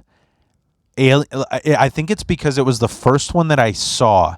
I love Alien Resurrection probably as much as Aliens. Like really? Yeah. Okay. I think Alien Resurrection was the first Alien movie I ever saw in the theater. So it was it was the first Alien movie that I was age appropriate to see it. That's one of those two that it just randomly goes on the soundtrack, like comes the score. Oh, absolutely. Like, here's the thing, like the later Batman movies, the ones with the Joel Schumacher ones, the Batman Forever and Batman and Robin, great soundtracks. Yeah. Bad movies, but great soundtracks. Yeah. But like, Alien Resurrection with like Winona Ryder and Ron Perlman's in it. Yeah. And like Dan Hidea's in it, and like Michael Wincott. I remember that. Like all those the people guy in who it. who's the guy who played Chucky? Brad Dourif is in it. Yeah. Well, Brad Dourif has that. I think doesn't he get like. I do love the scene where they have like the 3 xenomorphs. Yeah. And then 2 of them are just like, hey, you bleed blood. How about we gang up and kill you? And Yeah, get the fuck out of here. Yeah, and he's like sexually attracted to like aliens. He plays like Brad Dourif. He plays such a good weirdo, you know. Oh, and like I remember there's one scene in Alien Resurrection that I love. It's such a great scene because it's just such a great visual composition. It's we're all like. They realize that the xenomorphs are free inside the ship, and so they have like an escape pod. And so all these like high-ranking people are in this escape pod. They're about to leave, and as they're about to go, one of the xenomorphs crawls up the side and then hops in. And all you hear is just a scream and then blood. Yeah. And then Dan Hedaya throws a grenade in. And Yeah. another one comes up And then behind it pops. Yeah. Yeah. Oh, like the xenomorph. Have you seen the more recent Aliens that they made? I actually, when I was sick, I went through in order all of them. Like, what was it? Like the Prometheus, and then I could not watch Romulus. I actually enjoyed Romulus. I saw that one in the theater. I enjoyed it. But like, it was kind of the first Alien movie that you're just sort of like, okay, that was broadly fine. Yeah. Like, I'm not excited to see more of this. Even the show is a little. I think it's better than Romulus. Yeah, I was a big fan of how cheesy the Alien versus Predator movies were. Oh yeah, like the Pred alien, or the scene where like they're in the maternity ward and the big Pred alien just like puts a bunch of eggs in a pregnant lady. I think it's a little just like that's just fun, gory nonsense. Yeah, I can get behind that. Yeah, dude. You know what's funny is so when I was telling you earlier about props, right? So like some of the funny. I want to tell you some of the funniest props I've seen. Like, so I'll segue into this by. I had like this emotional connection with The Crow when I watched it. So like I saw it. It was like the 30th anniversary. So I saw it in theaters, and I kind of spiraled. Like I was just like obsessed with this thing. I was listening to it every day, right? And I was trying to get some of its props. Where there was like they had the bird that's the puppet for when it's flying over. And then it had the puppet where it's like pecking at the tombstone, right? Yeah. And then it also had like in the in the beginning when the whole city's on fire. Yes. That's a miniature, like it's like a model. It's like a diorama. Yeah. Okay. And so they were selling like pieces of that. So I was looking for that. And then what snapped me out of that obsession is like the next day someone's like, "All right, I'm asking for $3,000 for the masks from White Chicks," and I was like. Okay, this is how dumb I look obsessing about these props because somebody out there is this obsessed just with White Chicks. When you say White Chicks, it makes me think of this. So, fun fact, White Chicks opened the same weekend as Michael Moore's Fahrenheit 9/11. Do you remember Fahrenheit 9/11? Yeah. It opened the same weekend. That was like after Bowling for Columbia, right? Yeah. It was like basically his way of trying to say don't re-elect George Bush. It didn't work. Yeah. But what happened was Michael Moore went on Conan O'Brien and like to promote it, and Conan O'Brien said the funniest thing. He said, go see Fahrenheit 9/11, have the great debate, then go see White Chicks." and then Michael Moore said, "Yeah, like they're black guys, but they're cops. They turn into white chicks." Oh man, that's just right there. Yeah. But then, so like, some of the cool props I saw was they had in Alien Resurrection. Do you remember when Sigourney Weaver walks in the end? She goes into the room where they have clones of her, and there's the one that's all like the kill me. Yeah, that one. They had that. Oh shit! And it was weird because like, for the movie they were like, we're gonna try and make her tits realistic, like it's but it's a Right. costume. So like over the years as they aged, it looks so much. I mean, it looked like the lady in The Shining. Yeah. But the one prop that I want to tell you that I exploded with laughter. I was like, I want this so bad. So like, I remember seeing Requiem for a Dream, and it was a tough watch. But then later on, because I got into like straight edge punk, I was like, this movie is just about stupid fucking junkies. Like, fuck them, And they had, who is it? Jared Leto's Right. arm Oh, that's overdosing. Like, it's like infected. where he gets eventually has to have it amputated by the end. Yeah. They had that prop. I was like, I kind of want that. Okay, that's something. Okay, so something I've noticed this is just a trend in movies, and because like I said, I see movies all the time. The trailers I see of movies now, IP, just one intellectual property after another. And I think this past summer made me laugh so hard because they were really pushing that Tron Ares movie on everybody. And I'm like, well, I think I know where your first problem here is, guys. Leading man Jared Leto. Yeah. Like, who is going to go see a movie where Jared Leto is the lead at this point? Yeah. You know what? So last movie I'll add to my top 5, Donnie Darko. You know what? I tried to watch it, and I'm like, I got through the end of it. That may be my hot take of another movie that everybody loves, that I was just like, all right. You know it's funny. I was telling Bewey about this, and I don't know if he knows about Bewey. He's never watched movies. Oh, I know. He made a joke at the Burbies about how, like, when he talks to Sitko and Drufke, he's like, yeah, like, what the fuck are you talking about? Yeah. and Donnie Darko's one of them that he saw, and I told him, I'm like, I like it because the aura that you get before you have a seizure, that whole soul flying around, like, it reminds me of, like, it's like a good portrayal. Like the mad love floating. Yeah. Like I think that's the black hole or something, right? Yeah. Yeah. Well, do you remember Dangerous Lives of Altar Boys?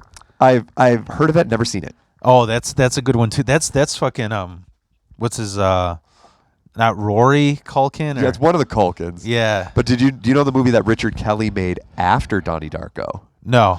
Okay, it was called Southland Tales. And this is the cast, and this is the most mid-2000s cast you will ever hear. It was The Rock, Stifler, Buffy, Sarah Michelle Gellar, Mandy Moore, and Justin Timberlake. That's the cast. Wow. And it was like such a mishmash mess of a movie. Yeah. That like it went to like festivals and people were like, this movie fucking sucks and it makes no sense. What are we doing? And like it got like a small release and then it just kind of went into the ether, and it was so poorly received that like it scared The Rock out of trying to really act for like 20 years. Like, he didn't try to really act in a movie again until The Smashing Machine this year. That reminds, like, the way you described that cast, it almost reminds me of like Party Monster. Yeah, with like Macaulay Culkin and Seth Green and Marilyn Manson's in it. Yeah. Sevigny's in it. Yeah. You know what was like a surprising cameo? What was it, like Sons of Anarchy, where fat Marilyn Manson is in it? Where he's the guy that kills God damn it, what's his name? The Latino guy. Yeah, the Mayans or whatever. Well, he killed one of the guys who was one of the sons that, like, I think betrayed everybody, and so he ended up in prison. Yeah. So Marilyn Manson, like, as a rapist in prison. Yeah. I believe. Which cuts close to home, right? That's a little art imitating life right there. Yeah, dude. Have you been watching Landman? I haven't. Dude, that is amazing. I love that. Like, it's so funny because so we just had our work Christmas dinner or whatever, right. And because they're all ball busting boomers, they always want me to roast. So I roasted like which is awesome. I get to like shit on everybody that pisses me off all year. Like, and then like at the end of the year, I'm just like, wow, I was really mad. This is mean, there's one of the guys who's like, he's really lazy, but it's because he's old. Right. But I was just like, dude, like you do, like it's ridiculously lazy. Where it's like, oh, Phil, I'm just gonna steal your box cutter knife because mine's like 2 feet further away. and I'm like writing. I'm like, oh, Todd here listens to Christmas music all year round. His favorite is "It's beginning to look a lot like cancer." It was so bad. Anyways, is Landman that one with Billy Bob Thornton and Sam Elliott? Yeah. I did a Sam Elliott voice once at Jerks at Joe's, and TJ Remick was the only one who appreciated it. Oh, dude, it's that show is fucking great. Like, so I was getting at that, like, at my job, they do the roast, and my boss was pitching a show called The Chosen. And I'm just like, why? He's like, you haven't heard it? He's one of those guys where if it's big in his eyes, he thinks everybody knows about it. Right. I looked it up. It's like 3 stars on IMDb. It's just a fucking bio of Jesus. It's awful. I think the guy who played Jesus in that was in those weird ads with Mark Wahlberg for the Halo app. Yeah. Where Mark Wahlberg was like, hey, you got to get your prayer up, all right? I'm here with Jesus. yeah. So like, so when he recommended me Landman, I'm like, all right, whatever, I'll check. It's like a really fruitful show. It's like uplifting. It's about like family and shit. I don't know. I think Moore's in it too, right? Yeah. Yep. Demi Moore's in it. And you know who else is in it that I did not recognize? The fucking blonde chick in do you remember Varsity Blues? Yes. The chick with the whipped cream. Allie Larder. Yes. Yeah. She's his wife, Billy Bob's wife in it. By the way, that movie's actually kind of as aged poorly, but at the same time, it's still incredibly watchable. Yeah. Varsity Blues. It's so fun. I love rewatching all of those, like that era, like The Faculty, The American Pie. I mean, Gilbert Grape. Yeah, Did you see Jason Biggs was on Neil Brennan's podcast? And he talked about how like the reason his career really stalled was because he got a bunch of offers for TV and he thought he was too good for it, so he just never did it. Wow, that's why like his career stalled for so long. That's crazy. Because he was like, no, I'm only doing movies, but then like the movies dried up because he kept making a bunch of bad ones. Yeah. And then they're like, well, we have these TV offers. And he's like, I'm too good for TV. Wow. You know what I watched recently that I still like it, but it would not be okay today. Do you remember Waiting? Yes. That entire movie is about let's fuck girls that are 16. That are underage. Yeah. Like the Ryan Reynolds character. Yeah. She's almost 18. Yeah. Yeah, dude. It's, oh man. I like that one. And I actually just recently watched one that I think we talked about it once. I think you, me, and Lauren talked about it once after Double Dutch. If there's one movie that's probably aged like milk, that's like was considered a great movie at the time, was American Beauty. Oh yeah, I actually like it a lot. Oh, it's a great movie. I rewatched it. I'm like, this is a great movie. It's gross because it's Kevin Spacey. Yeah. Trying to have sex with a 17-year-old. But like, that's another one of those where the soundtrack. The soundtrack is great. Got to give it to you. That's a great soundtrack. Like, it's a great mix of new and modern. It was modern and older. It was, oh my god, such a great. It's such a good movie. Like that is a good movie. Yeah. I mean, won Best Picture. So. Yeah. So you know what I wanted to move on to Sure. we were talking about how I mean obviously you've been doing impressions. Yes. You know what's funny that I heard about Kyle Dunnigan. He was saying, and I wonder if this is you as well. I was a musician for like, I mean I've been playing music since I was like 10 and I learned by ear. I never got like trained professionally. And I'm wondering, like they always say the best impressionists are also musicians because they could hear those little fucking things. Have you ever like gotten into music? I haven't, but like what I've always been told, well, I'm the youngest of 3. And so by the time it got to me, and like no judgments are on parenting or anything like that, but I ended up watching way more TV than I should have in my formative years. Yeah. And like what they say is if you do that, you tend to, because your mind and everything is formulating, it can identify sounds a different way than other people that maybe weren't watching as much TV or maybe were engaged more socially. So you're saying the cable guy is about you. Essentially, yes. because like I spent so much time watching TV and consuming all this media when I was younger. And you know I watch too much TV if we both know that reference, right? Oh, absolutely. But like and so I was able to identify sounds, and I remember as a kid just being able to duplicate sounds and duplicate voices. Yeah. And so like And it was just kind of a skill I had. I just never really thought about it until I started doing stand-up. And I really started doing stand-up seriously in like early 2024, basically around the time the Comedy Plex opened. Okay. Because the Plex, like I said, it's like a 20-minute walk from my house. Yeah. And so I just started going to their mic every week. And I just realized, I can do impressions and a lot of people can't. It's something that I can do that makes me stand out. Yeah. And so that's when I started doing it. And it was really the Jesse Ventura impression that got people to notice me. And that was the first time that Mars, the owner of the club, just said, "Hey, are you free on this Thursday? We're going to put you on the Laugh Lounge." So that was the first time I got anything from That's cool. that. So it's basically not a matter of like being a musician, but just being able to identify sounds in general. Yeah. That reminds me that it makes me laugh that. So like my mom was like a really selfish person, but what she like growing up in the 90s, like if she needed the babysitter, which was the television, right? She would just she'd go to like a Blockbuster or I remember around me it was a Blondie's. It was like a family owned, and she would just buy whatever the fuck was in the clearance box to watch. And it was like those 5 movies that I deserved. That's all I deserve is 5 movies. I could fucking sound them out from front to finish. What were they? Do you remember? It was Terminator 2. Fuck yeah. There was I think Heavyweights. Heavyweights. And then weirdly, I really love this movie. This is probably an unpopular opinion. Robin Hood, Prince of Thieves. It's all for one and one for love. I love that fucking movie. I love it. And like, did you know like the whole like cloud of shit on that movie? I didn't know. So like I thought that movie was flawless. I Did thought Kevin it was, Costner direct that? Do you know? I don't think he directed it. No, Okay. I just think he was. It was one of those things where it was like we're gonna make a new realistic version of Robin Hood, and he just popped with fucking Bodyguard and Dances with Wolves. Right. So they just threw him in there, and this is the most British fucking bullshit.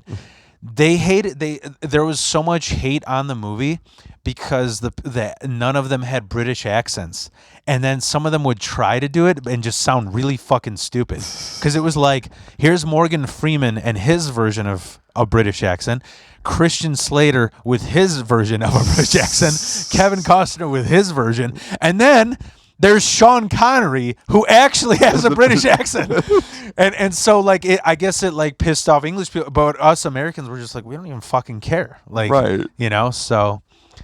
But that's, I forgot the other. So it was those 3 movies. And then the other thing that, dude, I swear to God, like, when you, like you said, you associate sounds with memory.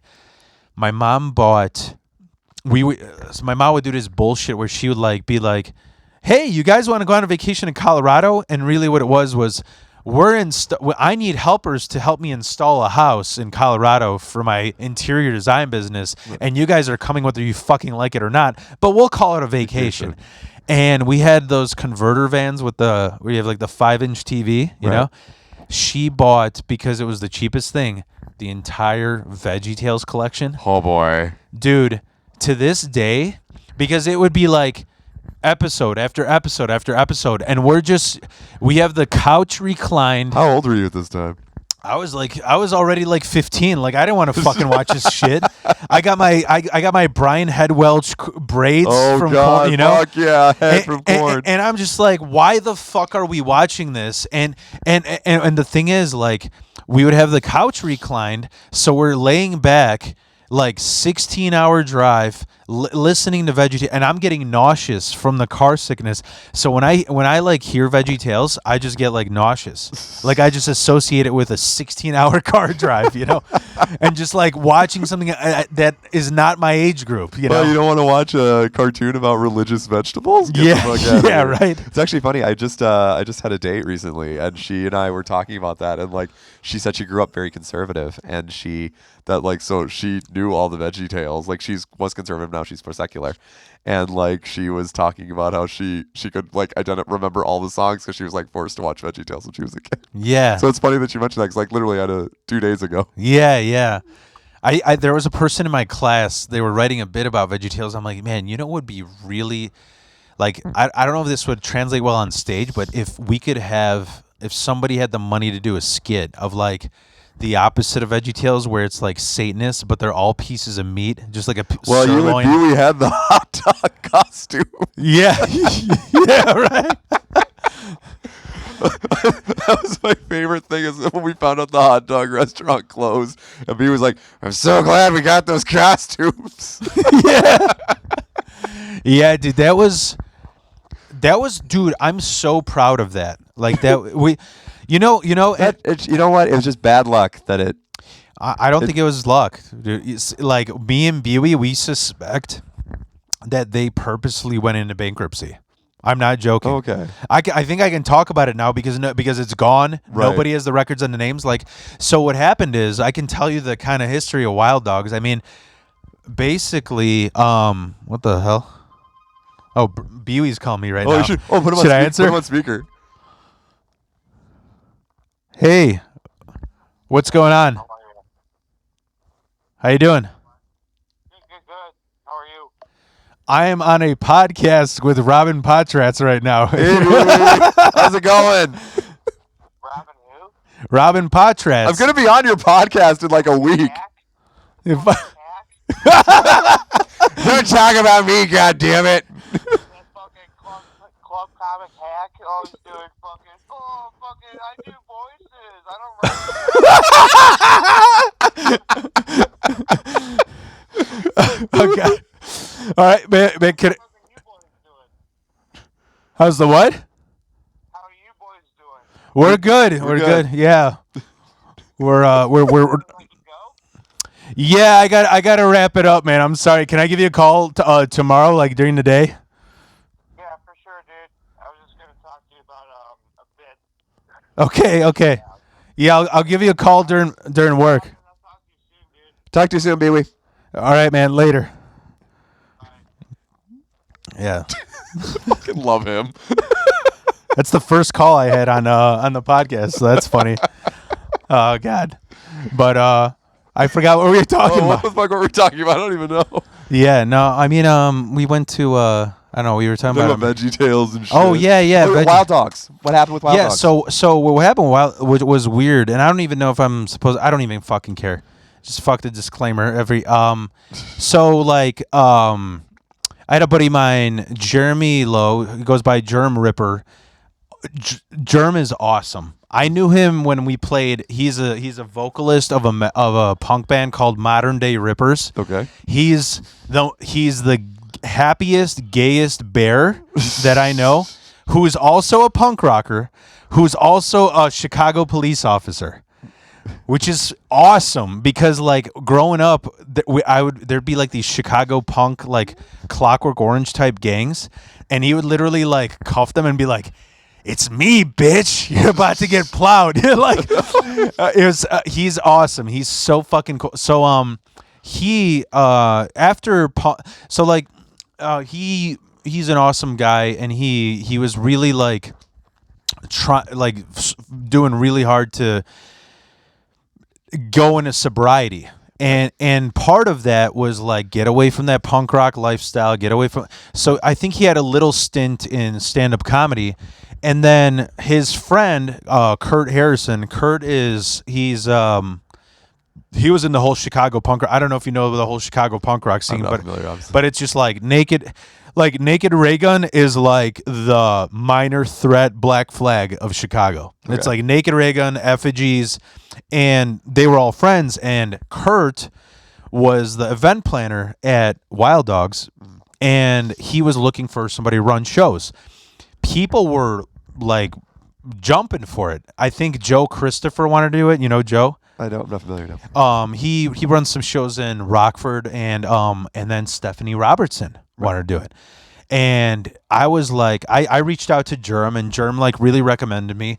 And I was like, well, fuck, if Stephanie is already like she wants to do something here, I'm like, I don't want to step on anybody's toes, because the thing is, I think she wanted to do a Thursday show, and I was like, you know, I want to do a Friday show, but I don't want to fucking take your audience. Right. So I was like, is this okay?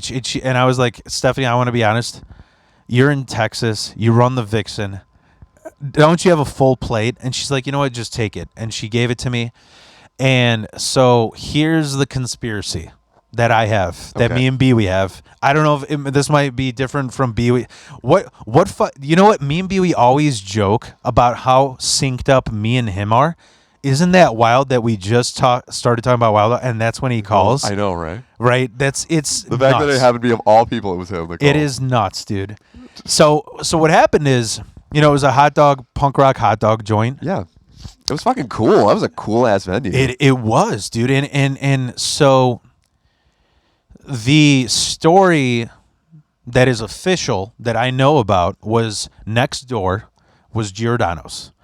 And I guess the guy so where Wild Dogs, the venue where they were at, it used to be a Panera, and what happened is the when they were painting it, because like all the owners of Wild Dog, they're all fucking punk rockers. They were putting up skateboards and graffiti. Yeah, you could tell. Like there was a lot of effort and care put into it. Yeah, and while they were doing that, this obese fucking wannabe Tony Soprano from Giordano's walks over. He's like, "Oh, you're gonna be taking my business?" And we're like, "Dude, the mafia is dead, and you're fucking obese. Like we could kick you in the nuts, and you'd have a fucking heart attack right now." And so they didn't listen. And what happened is, after the owner of Legit Dogs, Right. he's I mean, I blame it on Zodiac. He's a Taurus. Right. He's like got the balls and shit talking of Karski. He was shit talking so much and it was funny. Like to this day, we could, if you pulled it up, you look up Legit Dogs and you look at Google reviews, he's threatening everybody. I mean, it's fucking hilarious. And they all love it because it's a community, you know? Right. So when that happened with that owner, he was like, "Hey, you want to know something? Not only are we stealing your business, what's funny is there's these programs in Yelp where they track your foot traffic to see how well your business is doing." Right. It's like, "Yeah, last month looks like we did 400% better than you fat bitch." Like he would just dish into Just them. being antagonistic. And what they found out is the owner of Giordano's, his cousin is on the board of South Elgin's city. And Got it. and he's all old mafia money. So he has like a private jet and shit. He flew in and just slapped every fine possible on Legit Dogs. Every fine. I mean, it was like, "Oh, you guys got QR codes on the table? Okay. Looks like I could order a drink. What if a kid sits here?" Just every single fucking thing. But the thing that's wild to me, the owner of so that's what happened. They got shut down because of jealousy, and Giordano's probably fucking sucks anyways. Like they are my favorite stuffed place, but that location, they're assholes. Right. So now here's my theory. Dude, me and Bewey were baffled at the budget that we had to put shows on. The event guy was trying to get Brian Posehn in there. And then What kind of budget were they offering you? I mean, dude, it was like, he was like, if we could, so it was like if we had local comics, but that are big, I think we had like up to 1,000. I know, because originally on the show I was on, Joel Kilgallen was supposed to be the headliner. Yeah. So we would like, if it was local, he was like, we can do up to 1,000, but do it around 500, right? But then if it's like, it would be like, if it was like Joe Kilgallen, who's a local big comic, but then like, but say, what if it's Peyton Ruddy, who's kind of local, but he's bigger now, right? Right. Then you could go up to the 500, right? But he was like, if you get big motherfuckers here, we'll give you up to 1,500 to 2,000. So I almost got Ian Fidance there. We almost got fucking Ian Fidance. You know who that is? I'm not familiar, no. He's been on Kill Tony. He looks like he has the mustache glasses disguise, and he's Okay. like bald, and he has that like. He's on Skanks all the time. He's like a punk. He's Bewey, basically a famous And what we were kind of like conspiracizing that, I think so. When I was talking with the owner last, I had just gotten rear-ended in an accident. Like I think you saw on Instagram by like an illegal person. Yeah. He gave me his lawyer, and he's like, "Yeah, what's crazy is like," I was like, "So what are you gonna do after this restaurant?" He's like, "Dude, I just won a $350,000 lawsuit from an accident. Fuck this restaurant. This is too much stress." So I almost feel, I think they purposely went into bankruptcy. Just so they could get it off their books. Yeah, well, yeah, so that they could file for it, and that they wouldn't like have any losses. I could see that. And I was like, oh, that's why there's this kind of budget, you know? Right. And it's funny that we're talking about this because that ties into like talk about me over putting too much shit on my plate and like, you know, where I'm doing 40 things at once. Dude, when we got legit dog, we started Wild Dogs in March. In April, I had it all the way booked to next March because that's how like I'm just like I want to get it done, you know? Well, I could tell you, like I was just like, this has legs. When I was there, I was like, this, like it's a cool venue. Yeah, Like it's a Friday night. yeah. Like this thing has some legs. And then like I remember I pulled up and you said, "Hey, guess what? This is the last show." I was like, all right, let's burn this fucker down. Yeah. But then, like I walked in the venue, I'm like, this place is really fucking cool. Like, Yeah. whoever takes this location over is gonna have to paint over everything, and that sucks. Yeah. I remember I think this is the difference. Bewey is like I always tell people Bewey does not like it when I tell this to people, but I'm like his like rescue dog and he tames me because like immediately when I heard it was the last show, I'm just like, should I get naked on stage? He's like, no, Phil, that's too wild. You can be wild. That's too much. No. Yeah, maybe we don't do that. I don't know why Bewey just sounds like Norm. Yeah, dude. But yeah, no, it was a great run. I like that I mean, all these people that I met, like Ariel, Julie, I knew these people, Ariel, Julie. I've Cody, never met Ariel. I've met her husband, but I've never met Ariel. Yeah, I was happy that I got to provide them, like, be like, you don't know me at all because I'm a new comic and you guys are well seasoned and you guys run shows. I'm glad that she was like, I had a great fucking experience. I mean, you paid well, super hospitable, just like tight show, you know? So it's good. The only downside is that it's shut down. Everything else was Like, up. it'd still be going today. I think Yeah. I'm very confident it would Oh, be. absolutely, yeah. But the thing was, I think Bewey was like, I'm never running a show again. I kind of did talk him into it, and the thing with him is like, I overthink too much, and so in my outside life, I throw myself to the wolves. I don't prepare at all. Bewey is the opposite, where he's like, I don't want to fucking panic, so I am super tedious about stuff. And we kind of balanced each other. It got to the point where I was just like, okay, you do this. Don't ask me for feedback. I'll do this, and I won't ask you, you know? Because, like, Right. that's how the balance, you know?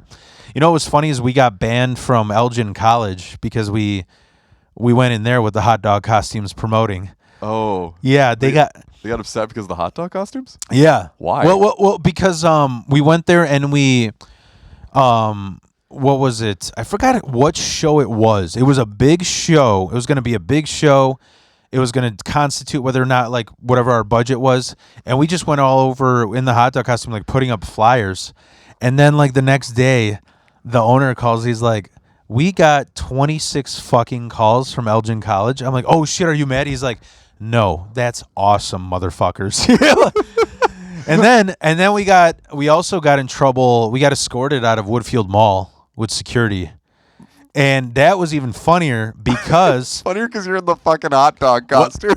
well, what was funny is I think at the time Bewey was running some sketches, so he's like, "Phil, any of these videos you film, and you take care of the mixing." And I'm like, "Well, if we're gonna go to the mall, you got to wear the hot dog costume." So it was like they were looking at like he's the weirdo, Right. Because he's going up to he was going. I was like, we were thinking of what can we do for this promo. I'm like, just go up to people and say hot dog jokes, like, "Hey, if you're slowing down with me, ketchup, no ketchup." Yeah, like we're Chicago, like just dumb shit. I can imagine Bewey yelling that at somebody. Ketchup. I remember when we were getting escorted, he's like, "Dude, what the fuck are we doing with our lives?" You had a great fucking story. That's what you got to do. Yeah, and it's like, I mean, that was the great thing is that I always tell this, like, Even Dimitri Venice said, he's like, dude, you and Buey are the perfect fucking duo because you know what it was like? I was trying to explain to Buey where like every time I ran a show with Lucia or even I ran one with Karski, it was like I was doing all the fucking work. And that's that's why I stopped doing music, because I'm writing everything, promotion, interviews, podcast, you know. Did you run the one with Lucia at Social Junkie? That was ours. That one? Okay, yeah. Yeah. That one shut down. That's a shame because that one's another one that's really close to me. So I was like, oh, damn. Should I tell the story of that whole Oh, thing? please do. Dude, so get this. So shout out to Lucia. Love you. Shout out to Lucia. I don't know if I'm going to say any offensive stuff, but tough rocks. You got thick skin, right? I'm gonna. She will kick my ass. Lucia takes bumps on concrete and thumbtacks. I think she can handle it. Yeah. Bumps as in cocaine. She literally bumps. No, literally. She literally like fucking lands on concrete flat back. Yeah. On concrete and thumbtacks. And there's no wide ass to cushion that. There's no give. There's no give. And then something else she does that's actually really awesome is before the shows, she'll go to like Dollar Tree. Did you ever see the movie The Wrestler with Mickey Rourke? I did not. I know what you're talking about. Okay. But so there's a scene where Mickey Rourke and another wrestler go to a Dollar Tree and there's like buy a bunch of stuff for like a weapons match they're gonna have. Lucia does the same thing. She will literally go and buy like a tub of plastic army men. Oh yeah. And she'll just like dump it in the ring and then just like take a bunch of bumps on it. Like, yeah. Lucia's crazy. Yeah. So what happened is I was maybe my second year in comedy, and Lucia's brother is my brother's best friend for like life. They've been friends like 20 years. And the funny dude, let me go 10 years back. Before, so Lucia's she's a wrestler. Yep. She did comedy when she was like 16 in Chicago.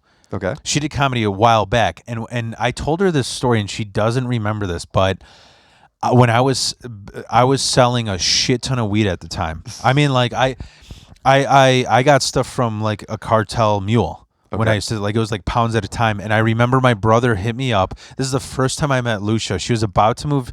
She was visiting from California. She married a wrestler out there who's a fucking dickhead and abusive or whatever. Yep. But she was visiting and she asked my brother she's like, oh, my brother sells weed. I sold her like an eighth. And the funny thing is, as a dealer, dude, because I got pounds at a time, I was so anxious that I would lose customers that I would give them extra. Right. She was so high and angry. She called me she left me like 7 angry voicemails threatening me, saying that I laced it with oregano. And it's like, that was my first experience with Lucia. Oh, Lord. And I tell her about it. She's like, no, but you probably did. I'm like, no, you probably reacted that way, you fucking psycho, you know? But, so anyways, 2000, what would it be? 2023? Would have been 23. No, it would have been 24 was when it shut down. 23 is probably when he started it. Yeah, 23, she comes here. She comes back to the neighborhood. Okay. We're not running anything. She gets a deal with this bar called Draft. Do you remember that bar? I don't. Where's that at? It was like, do you know where Norwich is? Yeah. It was like the border of Norwich and Chicago, kind of by where that huge cemetery is in the middle of Norwich? Yes. It was on that same road. Okay. There's a fucking place called Lonnie's Pizza right there. Yes. Like, yeah. Like on like Harlem Avenue? It was closer to Cumberland on Lawrence. Okay. It's like I've my ex-girlfriend lives there. Yeah. Around that area, so that's why I'm familiar with it. Yeah, and like Lucia opened this, like, so first I was like, my brother was like, listen, she went through this divorce, she had this abusive boyfriend, like, it would be fun if you could like take her around Mike's, you know? And then it's just like, I meet Lucia and she's like, take me around Mike's? I'll fucking show you what Mike's are around here. I did comedy more than you. You know, it's just like going Lucia on me. And so she started, there was a family that owned 2 bars called Draft. Okay. And this is my old neighbor. This is like my old neighborhood, Lucia's old neighborhood, Brian Miklas' old neighborhood, okay. Alan Salazar. It's basically really angry, stupid blue collar people. They're fucking dumb as, like, racist, you know? Okay. And Lucia's running this mic, and one day she goes, I'm like, is it okay if I guest host? Because I'm trying to work on hosting. And at the time, I think it was like between me and Amy, but she knew me better. Right. So she let me host. And she's like, all right, listen, just like make it tight. Don't go over time. That's all you got to know. Dude, do you remember at the time there was that, you'll remember what time this was, time period. There was that Down syndrome Victoria's Secret model. Yes. Okay. Of all people, Khalil goes up Oh God. Okay. and does an entire bit about how he thinks, wow, I kind of want to fuck those retarded bitches, you know? And like I'm just sitting there just like kicking it back, being relaxed like that, you know? And I look at my phone. Lucia calls me like 5 times, texts me like 20. You motherfucker, I told you not to fuck this up. You ruined it. The bartender there. Is it because of Khalil's bit? Yeah. Oh, well, God. it wasn't just that. There was it was Khalil's bit plus also because I was when you know like hosting is a whole different game. Absolutely. You know this. Yeah, I do it. Yeah. And it's about being Keeping it moving and keeping it flowing and keeping the energy up. yeah, but also you, in my opinion, you should be the most likable comedian. Yes. Maybe not the funniest, but the most you should make the audience feel comfortable, right? Right. And I went up there and there's like I call them like that's what me, Alan, Brian, that's all our old neighborhood is like these fucking, I didn't make it in high school football, so now I look like Fred Durst and look like I own a hot dog stand, but I work for fucking TSA at O'Hare, you know? And there were these 2 guys at the bar. This is where it started off. This is where the tension started. 2 guys at the bar. They're the boyfriends of the girls of the owners. And I go up there. I'm like, hey, how's everyone's Thanksgiving? What'd you guys do? And he's like, your mom. And I'm like, really? My mom's been dead for 2 years, so I could see why you'd be into that maggot puss with those hoes you're with, you know? Oh, and like okay. I just like hit right back. And then Khalil goes up. Oh, does the no. return, and Lucia's chewing me out. She's chewing me. And then like after the whole thing, because I didn't want to make things awkward. I waited till the end. I go up to the bartender. She's like this old, like she's got like this cigarette voice because she's like a Puerto Rican mom that just got it from screaming. And she's like, listen, I'm going to tell you something. And she said every slur. She's like, I don't care if you shit on Polacks, Mix, Mexicans, N-words. Don't make fun of my retarded son. And I'm just like, nobody knew. Like, you call it retarded still? She's like, yes, he's a fucking retard. And I was like, oh my God, dude. And that's why it was called Problematica. Because Lucia wanted to start a mic. She's like, you know what? Fuck that bitch. We're going to start a mic, and the whole first week we're going to be shitting on that bartender's retarded son. It was awful, dude. It was, oh my God. I'm like, this is not my idea. This is not my idea. I will say this. Lucia, I'm not saying anything out of pocket here.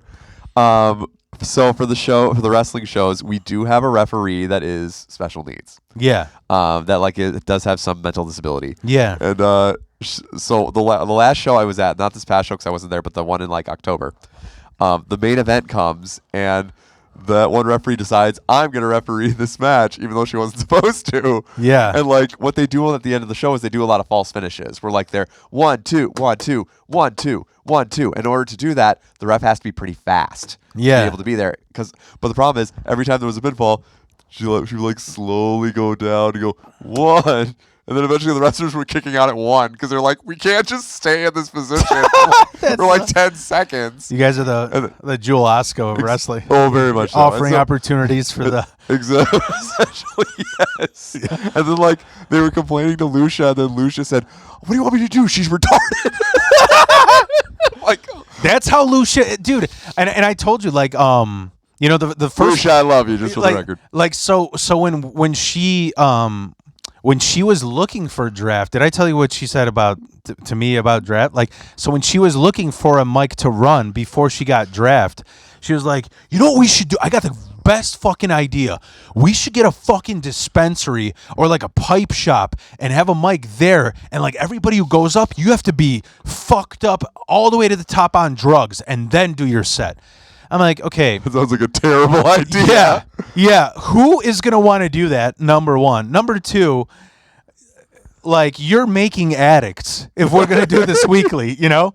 And then number three, why I don't do drugs. And she's like, you don't? You sure dress like you do. Like, that's like total, you know? And then, but so anyways, so then we did Problematica. And I had a falling out with Lou. I think she fucking knows it. She threw all the work on me. Another thing that was silly was she was very OCD about the flyers. Did I tell you about this? No. So the joke about the flyers was, it was like, she's like, you don't understand, Phil. I'm a fucking professional. I know how to make these flyers. I'm like, Lucia, we're starting out this show. Nobody gives a fuck. Like I actually don't know who cares about the flyers. Right. The comics don't. The audience doesn't. Are there graphic designer enthusiasts going to this show that are like, you know? Yeah. So what would happen is she goes, you're going to fucking tell me the names, and then I'm going to make the flyer. It'll take me 4 days, and then I'm going to give it to you. Well, because we were starting out, we were the lowest priority. So the joke was that everybody that was on the flyer wasn't on the show. Because by the time it went through Lucia approval, everybody dropped out, and we had to replace them. That's how fucking silly it was, you know? And that's and you know, and that's kind of it's sad because, like, this is what's funny. I don't even care about sharing this, but because this isn't, like, I don't think this is drama, but after I was like, Lucia, I can't your personality, mine, it doesn't work. Yeah. I'm not going to be mean. We both have our issues. I can't do this. And she was like really pissed off and whatever. And then Mary Rooney took over Problematica.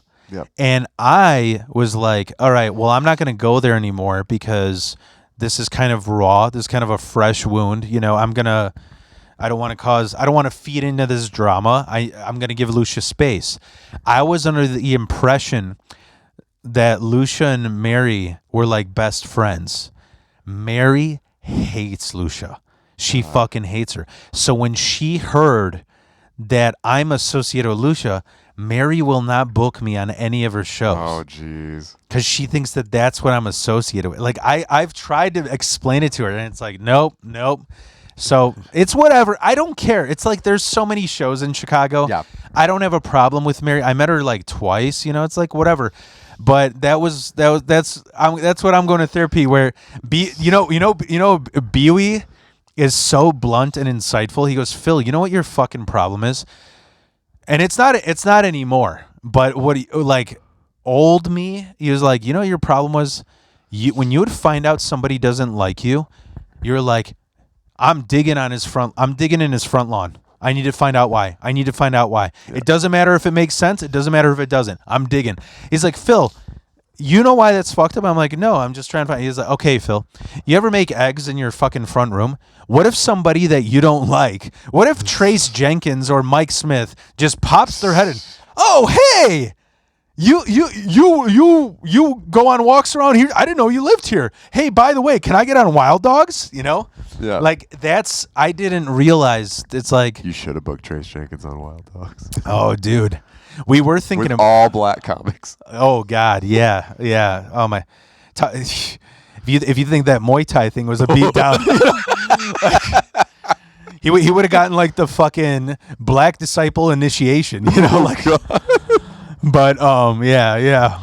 Wouldn't that be funny if he got sold on that and he's just like, yeah, I'm getting tattooed black now, you know, because I got initiated, may as well. Apparently, so this happened at 2 Marks and a Mike. Apparently, Trace, it almost happened again. Oh God! And because he was kind of creeping up to it, and, yeah. And there was a black comic in the crowd who basically just said, "Why don't you give the time back to the room, man?" Like trying to stop him. Oh man, that was the save. Yeah. And it was Mike Lab sent it to me. He got some of it on film.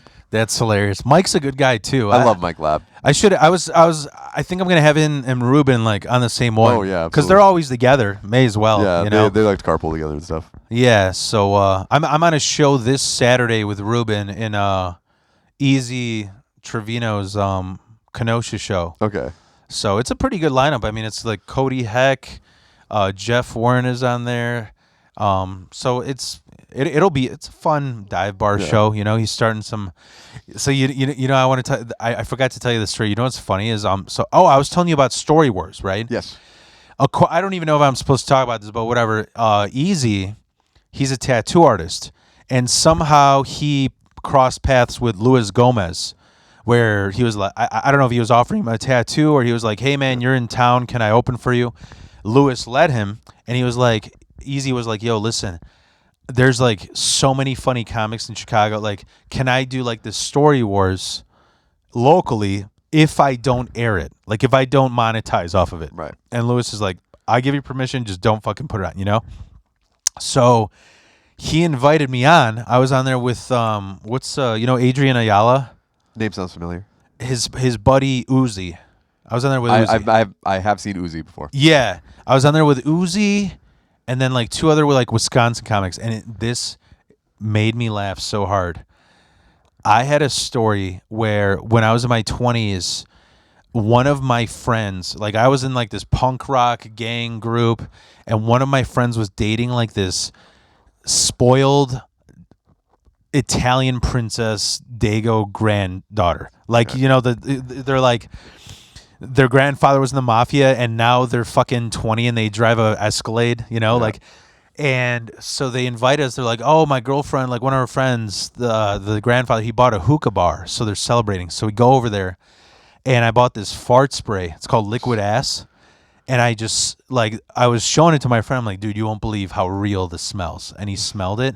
And then this, like, one of the fucking Goombas, he's like, yo, what's that? What's that? I'm like, oh, it's awesome cologne. You should try it. And he almost threw up in his mouth. He's like, yo, you fucking put that on us, you're going to have a hard time walking out. I tell you what. So I looked at my buddy. I'm like, you ready to run? And I sprayed it on everyone. And we ran out of there. And we booked. And then the funny part of the story that my friend laughs at was after we booked, we went to my friend's house, and my friend's girlfriend goes, yo, did you and Carlos spray the whole fucking hookah bar down? Because we got you on camera. And I was, dude, if you think I'm anxious now, I was so anxious. I'm like, yeah, dude, I think I'm going home. Bro, I went by. I had these Marlboro Points binoculars that I checked. I staked out to make sure there's no. I go, yo, Carlos, there ain't no cameras, by the way. It's like, what the fuck? I thought you went home. It's fucking 3 a.m. He's like, no, I was just kind of like, with my scope across the. With my scope. And he called me Knox for like a year because of that. God. So here's the funny part is like we tell that story, and immediately, like the moment they mention the fart spray, everyone's like, Phil. I'm like, what the fuck? I'm a fart spray guy. You know what Easy goes? He goes, dude. Nobody goes to hookah bars anymore, you old fuck. You know, like that's what he called me out on. But you know what made me laugh at? I was at Buies recently, and dude, this made me laugh too. I don't know if I should say this on stage, but you know James Najjar? Yes. So here's a funny James Najjar story. I used to I would just take random people to carpool to Comedy on State. Right. And one day it was James Najjar, I think it was Brian Miklas, whatever. That's in Madison, right? Yeah. So we carpooled, and then we're driving on the way back. It's late as fuck. Dude, James, he needs a CPAP. He's just... damn. Yeah. He was snoring like crazy. And I'm driving back, and I have a Prius. Engine's silent as hell. I'm driving... And then, my steering wheel just starts vibrating. I'm like, holy fuck, what the fuck? And I slap James on the chest. He's like, what the fuck, man? I'm like, what? Dude, I don't know what's going on with my car. Is this normal? He's like, yeah, you stupid ass. It's because you're fucking going 110 miles per hour. Like, who the fuck is doing You know? And I'm telling, I think that's the part that's funny. But I'm telling this to Buey, and he's like, well, why the fuck did you have it at 110? I'm like, I don't know. I had it on cruise control. He's like, yeah, that makes sense. Because you're like, oh, we're coming back to Wisconsin. Let's just speed up to a nice cruising speed at 110 miles an hour and then set it, you know? Oh, my God. Oh, God. Oh, shit. But you know what? Let's, I I don't know how much time you got. I was either going to talk about wrestling or wrap it up with you. I want to talk about you. Oh, sure. Let's try to hit both of them real quick. Okay, yeah. So you've been into wrestling. What are can I ask how old are you? I'm 39. Okay, I'm 38. So we're fucking Attitude Era. Attitude Era, baby. Fuck yeah. I mean, I can't watch anything past that. Well, That's actually, just me. here's the thing. When you try watching it now with like a modern lens, it's like one of the most erratic shows to watch. Is it? Because at the time, the guy who wrote it, Vince Russo, was called Crash TV. Yeah. Basically, that was back when you had to like flip through the channels. And Yeah. he was like, you wanted to, his premise was he wanted you to flip, but then stop because you needed to see something, whether it was like The Rock and Mankind having a party or like chicks in bikinis wrestling. Yeah, the Girls Gone Wild Exactly. commercial, right? So like that was mine, and like that's what I love. Because I love doing. I remember once I went to back when it was Jerks at Joe's still. Yeah. Kmart Kill Tony, and I'm sorry, I shouldn't take that jab, but I did a Scott Hall impression, and like nobody got it, but I went, "Fuck you, I'm gonna have fun with it." Yeah. So I just went up and I was like, Hey, so me and Cap Chico, we're in the back, and we're talking. Bret Hart, you're all about honor, and we don't care. and like nobody got it. I'm like, "Fuck you, I'm having fun here." Yeah. So but like that's the thing. That's why I love doing a lot of wrestler impressions because they're these giant exaggerated personalities. Yeah. So they're super easy to do. You know what made me laugh? I had people tell me, they're like, dude, that is so hilarious. When we were doing the Vlad roast, you know Dylan Mahler, whatever. Yes. I was like, we were going in order of everybody in the room. We're like, we got one joke about, Vlad, obviously, then one on McCarty, one on Karski, one on basically everybody had Joe's. Yep. And I got to Dylan and I was like, what can I say about Dylan? Like, what can I like? And I go, Dylan sounds like Macho Man if he never discovered cocaine. He's like, yeah, I guess. Oh, yeah, have a Slim Jim once in a while. I was too high for cool school. Yeah. Oh, yeah. Dig it. Yeah. Actually, I love Dylan. I think he's hilarious. Yeah. I was on a show with him once, actually, at Magoo's in front of like 6 people. Oh, God, yeah. You don't have to mention the 6 people. That's Magoo's. Yeah, like, yeah. So, what was I? So, like, as far as the impression, how many have you ever counted all of them? God, I haven't. Because like I'm also trying to develop like new ones. Yeah. Like I see my obvious ones I go to Randy Savage, Morgan Freeman, Christopher Walken, McConaughey. I obviously did Scott Hall, just did that one. Bill Clinton. I do have a little Bill Clinton there once in a while. Yeah. I'm not on the Epstein list. I have a Barack. Stephen Hawking. Mo Diab has a hilarious Stephen Hawking joke if you've ever heard it. I do have a Barack Obama. I have a George W. Bush. My Trump isn't great, ironically enough. I do have a Joe Biden. I have a Cat Williams that I did, but So right now, we're just right here on Wildfield's philosophy here, and I'll just say this. I'm only jealous of one thing, and that is God Almighty. Dude, speaking of really good clips like that fucking Ventura on Jim Norton, you've had seen Cat Williams with the fat comedian on the radio station? Oh, I was at the Atlanta one. I think she was in Atlanta. Yeah. I've heard of it. I haven't seen it. Dude, that is literally my favorite Cat Williams, like, video.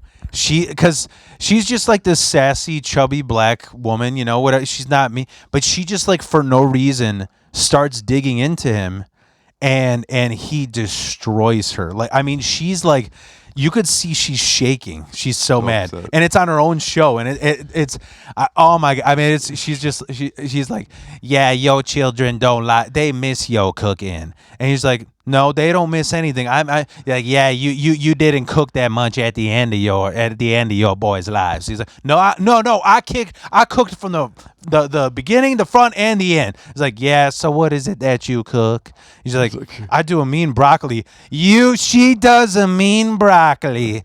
That's right. So what? She knows how to heat that water up good. Like, it was just I just remember, I just love the Club Shay Shay interview where he basically just said every comedian is not funny except me.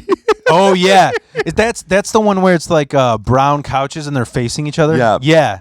Yeah. And he's just like, You have a guy like Ricky Smiley, he ain't never been funny. Yeah. Joe Rogan's got 6 guys who never draw a dime. Yeah. I'm just like, oh, Cat. You know what's beautiful about Cat Williams, dog. So I just recently saw it's my favorite hardcore punk band. They're called Trash Talk. It's the most violent fucking show people wear helmets to the show. I'm not joking. The show I was at, people had mouth guards and they were bleeding. And like it's funny because they were opening for ICP. Fucking Five juggalos. passed out. They had to crowd surf them to the medic. By the way, their wrestling promotion still exists. By the way, Yeah. Juggalo Championship JWC, Wrestling. yeah. Juggalos, baby. So Trash Talk, they were like this hardcore band from California. It's fucking awesome. It's like 2 white guys, 2 black guys. They go. I mean, I'll show you a clip. They climb to the I-beam and do backflips off it into the crowd. Jesus. So what's funny is like, here's this whole thing. Like, that's my thing, right? This punk rock thing. Cat Williams took a break from comedy and he's like, I want to get a little bit into the culture. So Vice made a documentary. He goes to a Trash Talk show in the mosh pit with Suge Knight as his bodyguard. Oh, God. And there's just like skater punks like moshing. They're just like, why the fuck is Suge Knight and Cat Williams here? You know, it's so cool because he's so weird. And also, I just love that Suge Knight just like makes an appearance there. Yeah, the scariest human being on the planet. Yeah, yeah. Have you ever seen the clip of when Suge Knight was on Jimmy Kimmel? I don't think so. He was. Are you talking about the Eazy-E death conspircy with the AIDS? When he claimed that he basically made a reference to the fact that he like gave Eazy-E AIDS. Yeah. But like I think it was John Leguizamo and someone else were the other guests. Mm-hmm. And you could tell everybody there is so fucking freaked out and so uncomfortable. Yeah. Because like, not only does Suge Knight have this reputation, he's fucking huge. Yeah. So like, he could crush anybody, whatever he. Yeah. Like, so that's why it's. Do you hear the Vanilla Ice story? that Suge Knight sold, like, he signed over the rights to Ice Ice Baby or something to Suge Knight because Suge Knight held him over a balcony. Yeah, by his like Achilles heel or something. And like he said that, the exact words he said, here's a callback to the Lauren Schmidt episode. He's like, Vanilla Ice's exact quote was, you know, if I should have been wearing a diaper that night. I was very scared. That's hilarious, man. So I mean, we were talking about wrestling. Do you remember who your like favorite wrestler was when you were a kid? Oh God, when I was a kid, I was always a Bret Hart guy. Yeah, Bret Hart was always my first. He was like my first hero because I literally started watching right after Hogan left. Okay. In '93. Yeah. So Bret was like my first. He had the pink and black, which I always thought was really cool. Yeah, dude. Like, oh my God. I'm sorry, I don't mean to interrupt go you. ahead. Because I'm into that tracksuit shit. They have Bret Hart Adidas tracksuit. Yeah. It's pink and black and with Adidas on it. It's oh my God. yeah. But it's like $700. Yeah, you know? I'm sure. Like Bret's got his own. You know, it's actually he had like the Hart Foundation in '97, where it was like him, Owen, Davey Boy Smith, Jim the Animal Neidhart, Brian Pillman. Yeah. Bret's the only one still alive.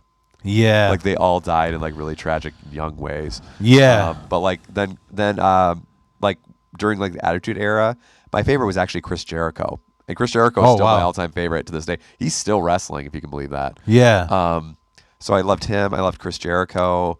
I think I just really liked more of the in-ring technicians as opposed to like the big over-the-top characters. Yeah. Even though there was a period of time I went to 6 WrestleManias in a row, which was really cool. Holy shit, that's awesome. Like I did that, like I went to 25 through 30, and it was cool because I got to see like 5 different cities. So I went to Houston one year, Arizona the next year. What do you mean? So what year is 25? 25 was 2009.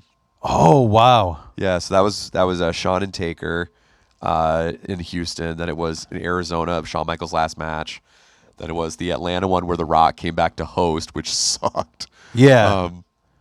Then there was the following one, which was in Miami. Which was just fun because it's fucking Miami. Yeah. And then New York City was the one, which is also kind of a bad one. And then the last one I went to was New Orleans, where me and my friend got to hang out on Bourbon Street the night before. Yeah. And like we went to we were looking for a strip club that didn't have a cover because we're cheap bastards. and like we went into one, and what they understood the theme of the weekend, so like they were playing wrestling themes for all the strippers to dance to, and there was one instance where a woman goes up and she wraps her legs around the pole and she starts doing sit-ups on the pole, all to wrestling themes. And after about the fourth or fifth one, we stopped finding it sexy and we all just started finding it incredibly impressive that she was doing it. Yeah. So we all start counting. We're like, 7, 8. She got up to like 16. It was awesome. None of us tipped her. That's funny. Do you take card in your ass crack, right? Oh man, But no, yeah, I loved that. But yeah, I've grown up. And here's the thing: I'm one of those guys that I'm a wrestling fan. yeah, I want at this point, because wrestling's in a period right now where there's a lot of different companies. yeah. So like I want it all to be successful, because like I have a lot of friends who wrestle on the indies. I have whether it's WWE, AEW, TNA, New Japan, any of those places, GCW, any of those places. What is Corrigan's thing? NWA. Do you like that at all? It's bad. It's gotten real bad. A few years ago it was actually pretty good, and then like I don't know what happened. Billy Corgan, like whatever you want to do with your money, bud. But he had like, do you know who Tyrus is? No. Tyrus is this big dude. He used to be Brodus Clay in WWE. He is like a contributor on Fox News. Yeah. And so, but he's like in his 50s and he's old and he's broken down. And he put the NWA World Title on him just to put, so that the NWA World Title would be on Fox News every week. And they interviewed Billy Corgan about it later, and he said, "Oh no, I actually put it on Tyrus for his wrestling ability." And we're like, "Bullshit!" You know, He's so annoying. like I'm just like, he's Billy, so full of shit. whatever you want to do with your money, Billy Corgan, like knock yourself out. But like, he's my first hero that died. You know, like Really? meaning like I always say that a lot of what affects the millennial generation is, I think, we're the generation of transparency, where it's like, I remember being young and be like, and people would be like, yeah, you know, Elvis fucked like a 13-year-old. He's like, yeah, we don't talk about that though. We don't talk. He's a fucking legend, you know? Right. And so we became sort of like, here's your heroes, but you could look up all their dirt now on the internet. And so like Billy was the first one where like, dude, I remember crying being in 8th grade when they were supposed to play their last show ever. They broke up after Ava Adore or whatever. And he's such a loser. He's so annoying. Yeah. He's so annoying. Where it's just like, I'm this gothic vampire who wants to be taken seriously about my music. Oh, by the way, I do wrestling too. Oh, by the way, I do these commercials too. Like, well, here's what happened. He tried to. There's a promotion called TNA that has existed for 20-something years. Yeah. So TNA has gone through real ups and downs, and there was a period of time in like the early 2010s that he got involved in it, in early to mid 2010s, and his plan was to eventually buy it. But eventually he kept getting blocked from the existing owners, and eventually he sued them in order to get his initial investment back. And he took that money and he went and bought the NWA, which the NWA is very much a dead brand. Like it's an outdated brand. They still do shows in Chicago. Like they have like regional shows everywhere, and like a lot of the indie guys I know on like Lucia's show try to get on it. Outside of wrestling though, he ruined it. I mean, but he probably made so much money from the Smashing Pumpkins though. Oh, he did. But he's just like he's a fucking asshole, dude. I mean, I gather that when I hear him in interviews. I'm like, you're just kind of a dick. Yeah, no, he thinks he like knows everything, and I remember like, do you know Joy Division, the band? Yeah, and like how tear us apart again. Yeah, yeah. So do you know who Peter Hook and the Light is? I don't. Peter Hook and the Light was the remaining members of Joy Division and New Order, and they play the Metro every year, and they play like the first half is Joy Division and the ending half is New Order. Right. And I remember seeing them, and they're like, oh, and by the way, we have a friend of here from Chicago from a band called Smashing Pumpkins who's going to help us. And then who goes on stage? It was the replacement Asian guitarist, you know, like before they united, you know, and we're like, we don't even know his name. Like, he's not Smashing Pumpkins.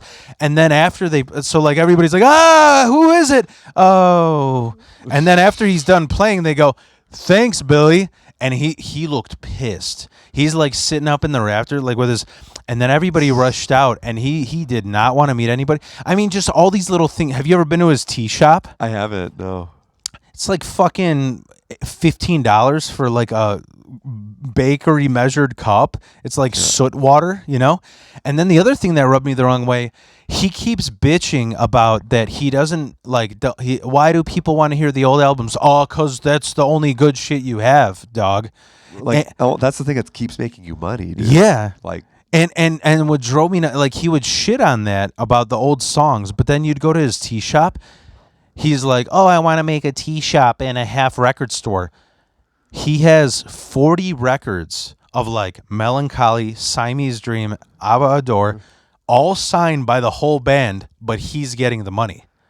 yeah. Well, I think I heard something like he worked out that deal or something like that. That he gets the majority, which is smart on his part. But like, with his thing with the NWA is there was a period of time in like this was around the time. Was there something that he had associated with ICP? Yep. He worked with the Juggalos, I think, for a couple of times. Okay. He was associated with Juggalo Championship Wrestling, I think, for a hot minute. He was in the ring a few times, right? Oh yeah, he was in the old ECW. He made appearances in the old ECW. Oh. But the thing with the NWA is there was a period of time in like I think, God, I would say he was probably about, I think it was 2021. Yeah, it was 2021 when NWA actually had a lot of momentum coming out of COVID because they did like Wrestling at the Chase in St. Louis, and they had like Nick Aldis and Matt Cardona, who Matt Cardona's back in WWE now, and Nick Aldis is also in WWE. And like they had a lot of good, momentum going, a lot of good buzz going, and then Billy Corgan just fucked it all up. Because he kept inserting all kinds of stupid ideas, and eventually Nick Aldis, who's this very big, jacked British guy who very much carries himself like a star, basically said, yeah, I'm out of here. I'm not doing this shit anymore. Yeah. He left. Matt Cardona got hurt, and then Matt Cardona left, and then they put the title on the big fat guy on Fox News.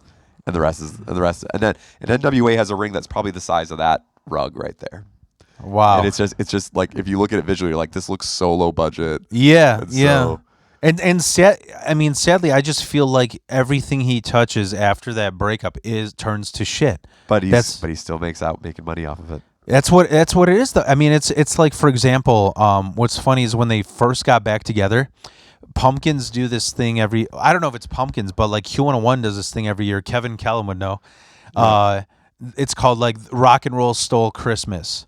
And I think this year it was Third Eye Blind and Cake headlined on different days. Third Eye Blind. Okay. I love Third Eye Blind. I will tell you this. I worked at Guaranteed Rate for a couple of years, and like the owner is fucking crazy. But he had like pictures of himself with like Third Eye Blind in the office. Yeah. So that year I went to see Pumpkins, and what made me laugh my ass off was because it's like a Christmas thing. Near the end of the set, they drop like all these like green and red yoga balls from the ceiling. And the thing that made me laugh my ass off. So first, Billy was like, oh, I got to switch up guitars, but here's a song from my buddy James, and playing something you might know. And he covered The Cure's Friday I'm in Love, which was awesome. And everybody went wild. And you could tell he was pissed off that people cheered for James more than him because everybody's on James's side. And then he comes back and he's like, all right, I'm back on the vocals. And somebody spiked a ball into his face. Oh. And he goes, 10 years ago I'd be mad. But you know what, guys? Merry Christmas, motherfuckers. Like, but yeah, he's. Let me tell you, this was the moment that NWA fucked up more than anybody. Billy Corgan fucked up more than anybody. So they have. Sorry, I keep going to the music side. No, absolutely. But it's Billy Corgan. It's on the same topic. Yeah. So NWA had been working out a deal with the CW because the big thing with wrestling is that if you can get TV, that's the thing that can really make you. Like, TNA is about to debut on AMC. This week. Yeah. Like, that's a big deal for them because they get a bunch of TV revenue from that. Yeah. And NWA was about to get a TV deal. There was reported they were in talks with the CW to get a TV deal. Okay. And but what happened was they did a pay-per-view called Sam Hain. And in that pay-per-view, there was a character called the Sinister Minister. And during the match, they float up top. They're like it's like some ballroom, and they float up to the top, and they show the sinister minister with all these scantily clad women, and he's like cutting up lines of cocaine, what appear to be cocaine. It's obviously not real cocaine. But Yeah. like, that's what they're suing. That's what they're doing. And like apparently the CW saw that and went, nope, and like dropped negotiations like that. Wow. And the only thing that the NWA were allowed were this weird thing on the CW Plus streaming app that nobody has. Yeah. So they could have, and then CW went and signed with WWE instead. That's hilarious. Like so, Billy Corgan, like I said, everything he touches turns to shit. Yeah. Yeah, it's true. It's yeah. So Yeah. I was gonna say like when I grew up, like I feel like being in a single mother home, Stone Cold was everyone's dad. Like that was our role, you know. So I did like Stone Cold. My brother was like a Mankind guy. I love Mankind too, but he just was my. But you know who I remember like really getting into that, like not a lot of people talk, is Edge. Fucking With Edge. the Brood. Oh fuck yeah, Edge still wrestles. You can believe that. Yeah.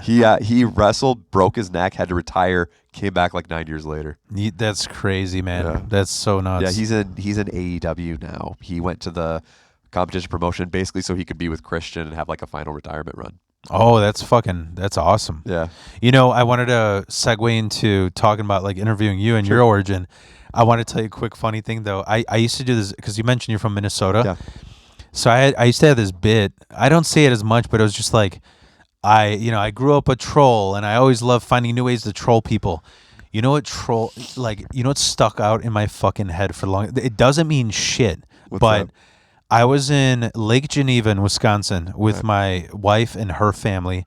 We were just doing family shit. We were like gonna rent those like paddle boats and go on the beach. And I'm walking by this bar, and it was like I was dressed like Wild Phil, had like some tiger skin tracksuit, you know. And I see this drunk just like lift his head up at the bar, and he smiles. He looks like a fucking jack-o'-lantern because every other tooth is missing, and he just goes, "Ha! Must be from Minnesota." And like, dude, because I'm an overthinker, I thought about that for weeks.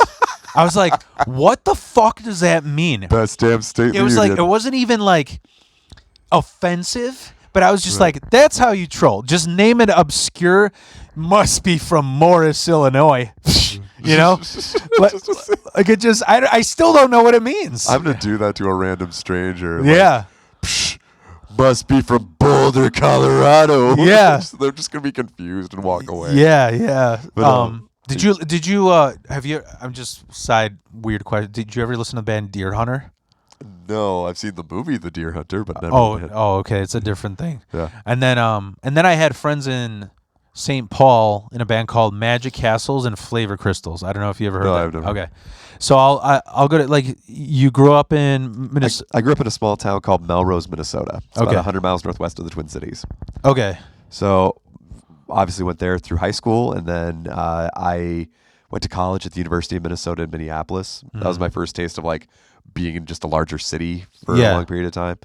And Where you were, was it like more rural? well, yeah, I was very rural. Okay. A population of like 3,000. Okay. Like it was actually much smaller, but then midway through my childhood, we had like a huge influx of Mexicans Yeah. that worked in the like Genio turkey processing plant. Okay. And so like that's like the big economic epicenter of Melrose. We have a Burger King and a Dairy Queen. Suck it. I have like 4 liquor stores, 2 churches. Yeah. It's a pretty typical small town. Yeah. It's still, and I haven't been back there in a few years, but like you go back there and it's Is your family still there? my dad still lives there. My mom lives in an apartment in Minneapolis, but my parents are still together, but they just live separately. Oh. It's a fairly recent thing. But my siblings both live in the Twin Cities. My cool. brother and my sister still live there. Yeah, cool.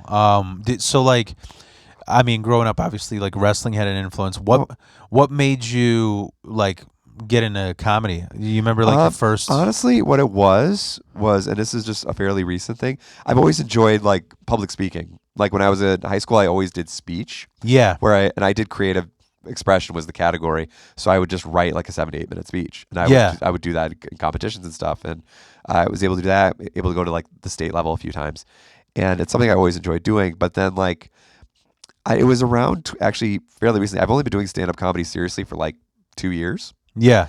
and it's mainly just I wanted to have a creative outlet.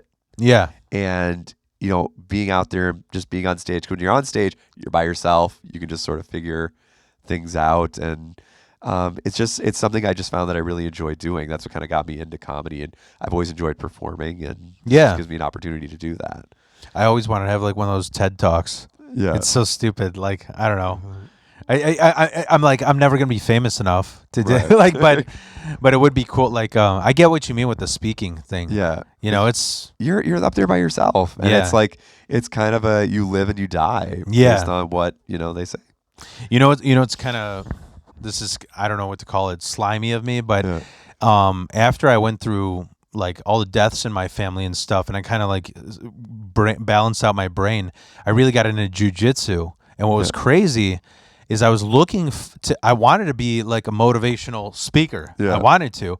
And so there's two things that's sad. One, I contacted like 40 high schools. They're like, yeah, we don't have a bullying problem. We don't have a bullying problem. It's like, yeah. I'm sure you do. You do. You just don't realize it. You probably have some fucking old speaker who you do business with, and he doesn't have any effect on these kids, you know? It's like, they have their. It's like how unions work, where we only work with who supports whatever. So that was the first thing that was sad. Second thing, so like I was going to the jiu-jitsu gym, and I was like, hey man, I'm gonna be a speaker. So what would be cool is if I did anti-bullying, but then also promote that, be like, what would really help you is some self-defense. Here's a card. And they were like, every sale you make, you get a free month. So I was like really trying to. No high school wanted it. And this is what's even sadder. So from there, I segued into like this is before comedy. After like the deaths in my family, I was like just all this fucked up shit. Basically, do you know what NAMI is? I've heard of it. I'm not familiar with it. It's a National Association of Mental Illness. Okay, and they have these people that go to like hospitals, and they kind of like. It's like a special event for support groups where you speak. And it was like, I was like the only man. It was all women. They were all like rape victims. It was pretty tough. But the thing that pissed me off was like, I was going there and I had just started doing comedy. So I was writing jokes. What pissed me off is I would tell them like, yo, you know what helped me? EMDR, hypnosis, writing comedy. Take the most traumatic fucking thing, write a joke about it. And they were like, no, we want you to promote that medication helps, that they need to stay here. It was like awful. Mental health is different for different people. Like I've been in therapy for about 6 years. Ever since my divorce, I've been in therapy. Yeah. And that's crazy. You're I would never guess you're divorced. Yeah, I'm so I don't mean to put in a box, but I lived in Minnesota until 2013, and then me and my now ex-wife, we moved to Seattle, lived there for 2 years. And Seattle's actually where I did stand-up comedy for the first time. Yeah. It was in like the basement of some like restaurant. Yeah. And I just fucking bombed my ass off. But you have to have that first bomb in order to get through it. And then and then her and I eventually moved back here. And then we were together. We got married in 2017, and then we were separated in 2019, divorced in 2020. So literally, I was actually thinking about this when I was on the train coming home today from work. Was that like, holy shit, I've been divorced for 5 years. Yeah. Like, it's weird how time can just pass in that way. So, but you know what? It's good. It's like the events that occur to you, all these traumas and stuff, make you the person you are and bring you to the point where you're at now. Yeah. And honestly, stand-up comedy is, what's helped with stand-up comedy is it's a way for me to like be more social. And like, yeah, dude, I was gonna say that like stand-up comedy is my only social outlet. Yeah, like at my age, like I don't even want to include Bewey, because Bewey I met through comedy. If it wasn't for Bewey, I really don't have any friends. Yeah. I had because people just fade away. Well, like here's the other thing. When I was in wrestling in Minnesota, I actually was a promoter for a hot minute, and I was also ring announcing. Yeah, and that's kind of how I got into the combination with Lucia, because Ramos knew I used to be a ring announcer. Yeah. So like I still have a bunch of friends from like indie wrestling in Minnesota. Yeah. And like once a year I will go to Minnesota and still ring announce for my friend Josh. And it's Yeah. cool because you can go there and see all my old friends that I've met there. And it was actually so last time I went, every time I go, they try to break me. They try to make me break at any point because I'm supposed to be very serious. And one of the Like try and make you laugh. they're trying to make me laugh because I'm supposed to be really serious. And well, my friend Josh likes to do the All Japan thing where he gives me like this big like proclamation where I have to like read like a history before I introduce the title matches. Yeah. And one of the guys, and I'm gonna say his name, Darren fucking Corbin. You can tag him in this. He comes up to me right before I'm supposed to read the long proclamation, and he goes, "Tell me about the guy who sucked his own dick." And I'm just like, Yeah. because so this was many years ago at a bar. Do you remember Wire in Berwyn? No. Okay, it was just a bar. It doesn't exist anymore. They did a thing called Kaiju Pro Wrestling. Yeah. And my friend Chris and his wife Kara. Shout out to Chris and Kara. They were wrestling. Kara was wrestling on it, and before then there was a band that was performing. And the lead singer literally sang, "I suck my own dick! I suck my own dick!" And then he pointed the microphone at the crowd, wanting them to sing along. And this is a wrestling show where there's all like families and kids and stuff. Yeah, yeah. And he decided he wanted the crowd to yell, "I suck my own dick." Yeah. So that became like a running joke with all of us, that the suck my own dick guy. So Darren Corbin goes, "Tell me about the guy who sucked his own dick," but does it like really straight face. So I'm like trying to read this thing, and I'm like, the following contest is scheduled for one fall for this, and I have to read the whole thing. And Darren's like, "Get fucking Chuckles out of this ring right now." but it's so much like, yeah. So that's the thing. Wrestling and stand-up comedy are like my two social outlets. Yeah. That's where I've made all my friends for the most part. Yeah. No, and so I've also learned, because I've been laid off from 2 jobs, your coworkers are not your friends. Yeah. They are not your friends. The moment you leave, you're like, They're like, I've been laid off 2 places. I'm still friends with one person I worked with, my friend Corey. yeah. Everyone else, like, not as though I didn't even exist. Yeah. But you know what sucked for me was like, because of the language barrier, I was always awful at making friends. Yeah. So I always thought it was me. It's me. It's me. It's me.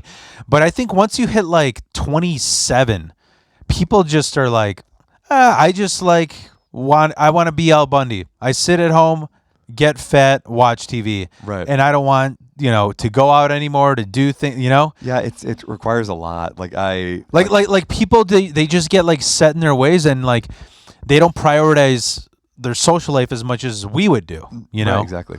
So, but yeah, comedy, that made me feel so much better. Like, especially like coming from being in a band, I was like, as cheesy as it sounds, you're like, you hope you write songs that are meaningful and help somebody out of something. It's like, nobody fucking heard this shit, Right.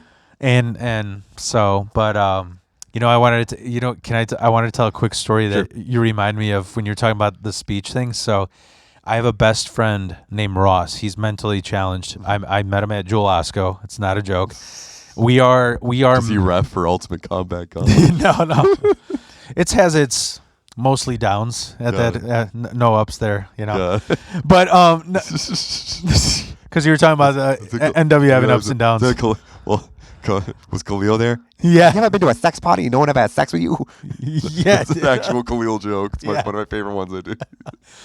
But so I was working at Jewel with him, and I became friends with him. We were kind of like metal show buddies. Like, he was mentally challenged, so I want to be a friend to him, and he loved metal as much as me. Right. So we'd go to, I think we actually might be going to see Lamb of God recently. But at the time, he also had another friend who, this guy was a douchebag. It was like, he was on his way to work at, like, he was trying to save money to work at Wells Fargo and be a stockbroker, and he did coke. And he just talked down to everybody. And the thing that made me laugh was that, like, he had this, like, Mad Men personality, but his fingers didn't grow past the first socket. Oh, shit. So we called him Stubbs. We'd be like, so how do you chop that cocaine up? Does it look like you're playing with Hot Wheels? Like we would just, like, he was an asshole, and he had this ego, Yeah. And also, I knew that he was racist. And so I remember Ross going. He's like, I know you don't like Stubbs, but he's getting married, and I would really appreciate it if you help me write his speech. I'm like, he's having you do the speech? It's like, yeah, dude, I gave him MLK's speech. Oh God! He fucking went to his. Like I have a dream. I have a dream. Oh my God! Jesus Christ! I'm fucking savage, dude. Like, and the best part is like, it's not like I'm progressive or he's super racist. It was more like, why the fuck is Ross reading MLK here? Right. Like it was like, it would have never guessed it would came that's, from me. That's why, like, and I've told people, like, one of my biggest comedy influences is actually Conan O'Brien. Yeah. Because, like, he'll do absurd stuff like that. Yeah. Not quite to that level, but he would do, like, I actually was watching on Instagram today. They had do you remember Artie the Ghost? No. So on the old show, it was like a ghost that used to do radio broadcasts at NBC, and he died, and now he's haunting the NBC studio. Yeah. And he just did this, like, he's like, here's a song I wrote in the 30s, and it was basically just him talking about how, like, well, like, oh, let's make way for Hitler, and like, Yeah. Hitleroo, and like that, and they're like, yeah, this didn't go over too well at the time, and it's like, but it's just like absurd, weird stuff like that. Like, Yeah. that's kind of my jam. Where like you don't know where the inspiration came Right, from. exactly. Yeah. It's just so goddamn strange. My wife and I are nuts about Conan as well. Oh, I fucking love Conan. You know what I miss? In the year 2000. Oh God, yes. And then they kept doing it beyond the year 2000. Yeah, dude. You know what got me into Conan was being a little metalhead. He had all the fucking guests, like System of a Down's first late night experience. Fucking Slipknot was on there. Tyler the Creator, like it was. Yeah, Conan was. But I like Craig Ferguson better. That's just me. He was very.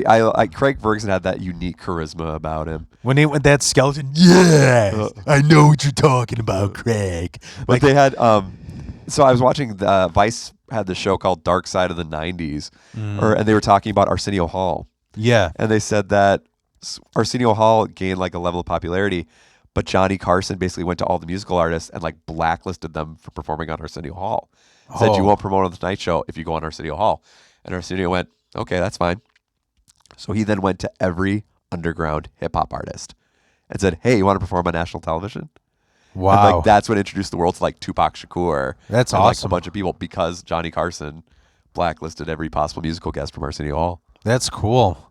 I remember in like 2007, my mom, my brother, and my best friend, we took a trip to LA, and they were giving out free tickets.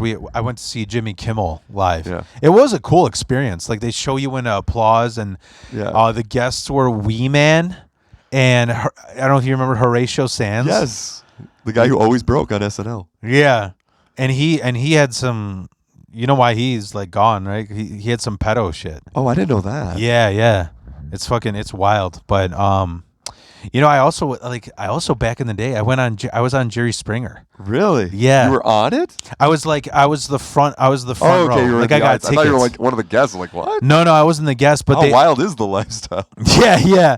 No, they were giving out tickets for that, and luckily they would tape like 3 shows in a row in a day, and I like purposely was letting people cut so that we could be front row. So there's like a video of me like young ass Wild Phil, like front row. I was with my girlfriend at the time, and the funny thing was like Steve Wilkos was really trying to promote his show at the time. Yeah, that's right. He had his spinoff. So everybody got a security shirt. I still had the Jerry Springer security shirt. Mine was the Case of the Missing Panties episode.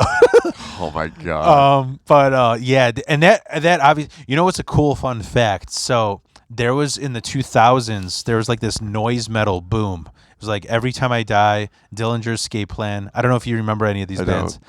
But there was a band called The Locust, which they would be called like slam. Slam is it's fucking noise. It's not even the songs are 30 seconds long. All the songs are 30 seconds long, and the names are longer than the song. It'll be like the names are like, Christ, get off the crucifix, we need the wood.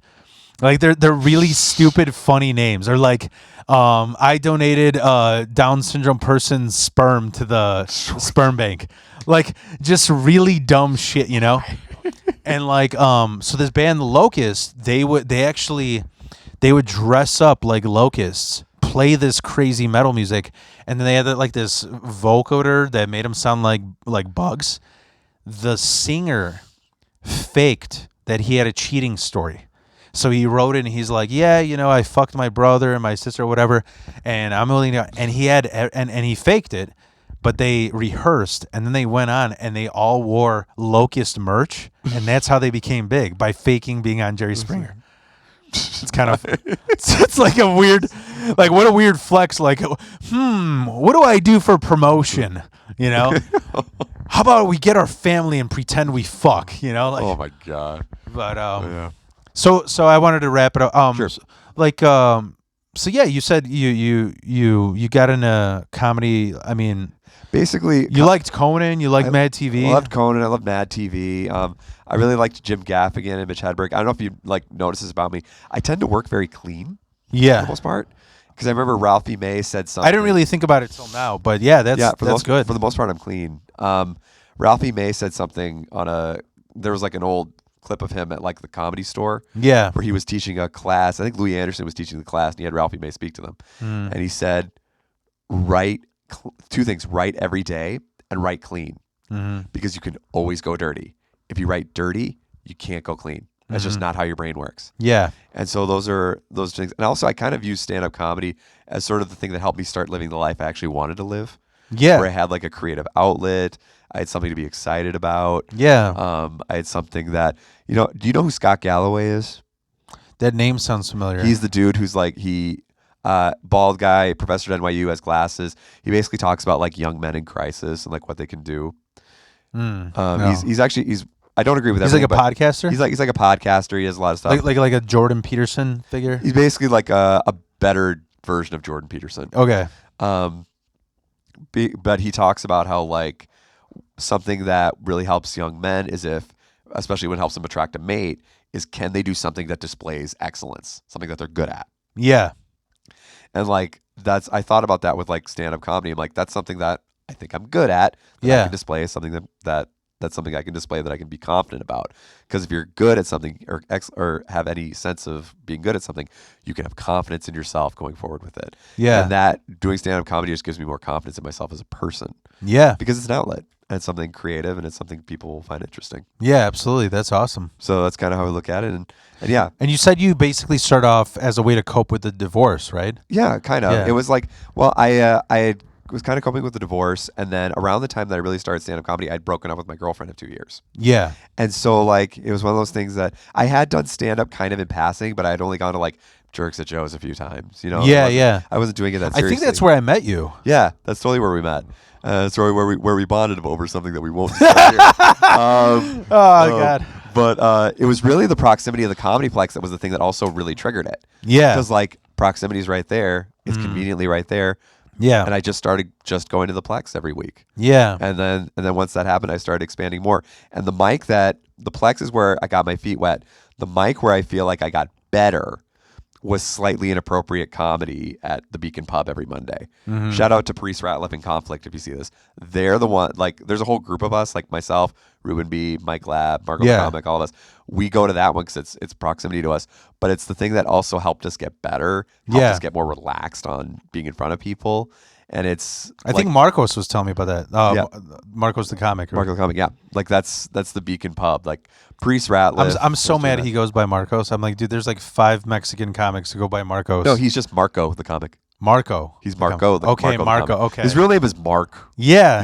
He's a Jewish man named Mark. Yeah. But he goes by Marco, and he has merch now. Okay. He has a T-shirt. I got a shit ton of merch that is not ready to sell as well. So I won't. Wild Phil condoms. I have. Take a walk on the wild side. No, I have. Do you know the band Suicidal Tendencies? Yes, I've heard of them. Remember how they have flip cap with suicidal here? I have flip caps with wild here. Because I don't know. Sell that fucking merch. Yeah, right. Who's gonna buy that? But I'd give one to you, but I don't think you wear hats. No, I don't wear hats. Yeah. So there was a period of time, and I'm so embarrassed. This is like 15 years ago. I thought it'd be really cool to start wearing a fedora. Oh, my yeah. God. There's pictures of me in a fedora. Ooh. Did you hold the door for people and say "milady"? I did not. No. I kind of went halfway. I think that was the problem. I really should have leaned in. You know, it's what I think is embarrassing is like because I was in the punk rock scene. There was just like this point where we're like, oh, we're the guys in the group who didn't OD or end up in jail. Time to buy a fucking Peaky Blinders hat. Oh yeah. Like all the tatted guys that have those, Yeah. Little Rascals fucking. Oh Jesus, like fucking Newsies and shit. Yeah. Oh yeah. I remember telling my brother, like my brother would actually look good in one, and he's like, I don't want to fucking look like AC/DC. I'm like, why? AC/DC's good. Yeah, AC/DC fucking rules. What are you Yeah. talking about here? And he likes AC/DC. He's Right, like, I don't want to look like him. I don't want to look like him. But so I want to ask, when you started, did you have a top 3 then that maybe changed now, like of comics? Do you? Not really. It still hasn't changed. I would say my top 3, even though one of them technically isn't a comic, is Conan O'Brien. I would also say Mitch Hedberg. And see, I think I've asked like I actually have a top 4 as far, if we don't include Conan as a comic, I would say my top 3 that I admire the most were Mitch Hedberg, just because his joke style was so unique. He's from Minnesota too, right? Yep, he was. His joke style was so unique. Jim Gaffigan, just because he's a clean comic, that I think his jokes and his timing and his delivery is so clever. Yeah. And Norm Macdonald, because he was the most fearless comic. Yeah. Because Norm Macdonald actually, he almost like enjoyed it more when a joke bombed. Yeah. Like there was a great SNL joke where he said something like, yeah, so it turns out in a new survey that men are actually safer drivers. That survey was conducted by women.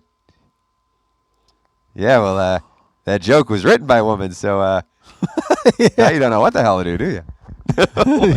like that. Like it was just Yeah. there was just that fearlessness. He wasn't afraid to just, because there's actually a story about Norm, because he was a terrible gambling addict. He would literally take his check from SNL, drive to Atlantic City, put it all in a single hand of craps, and just Wow.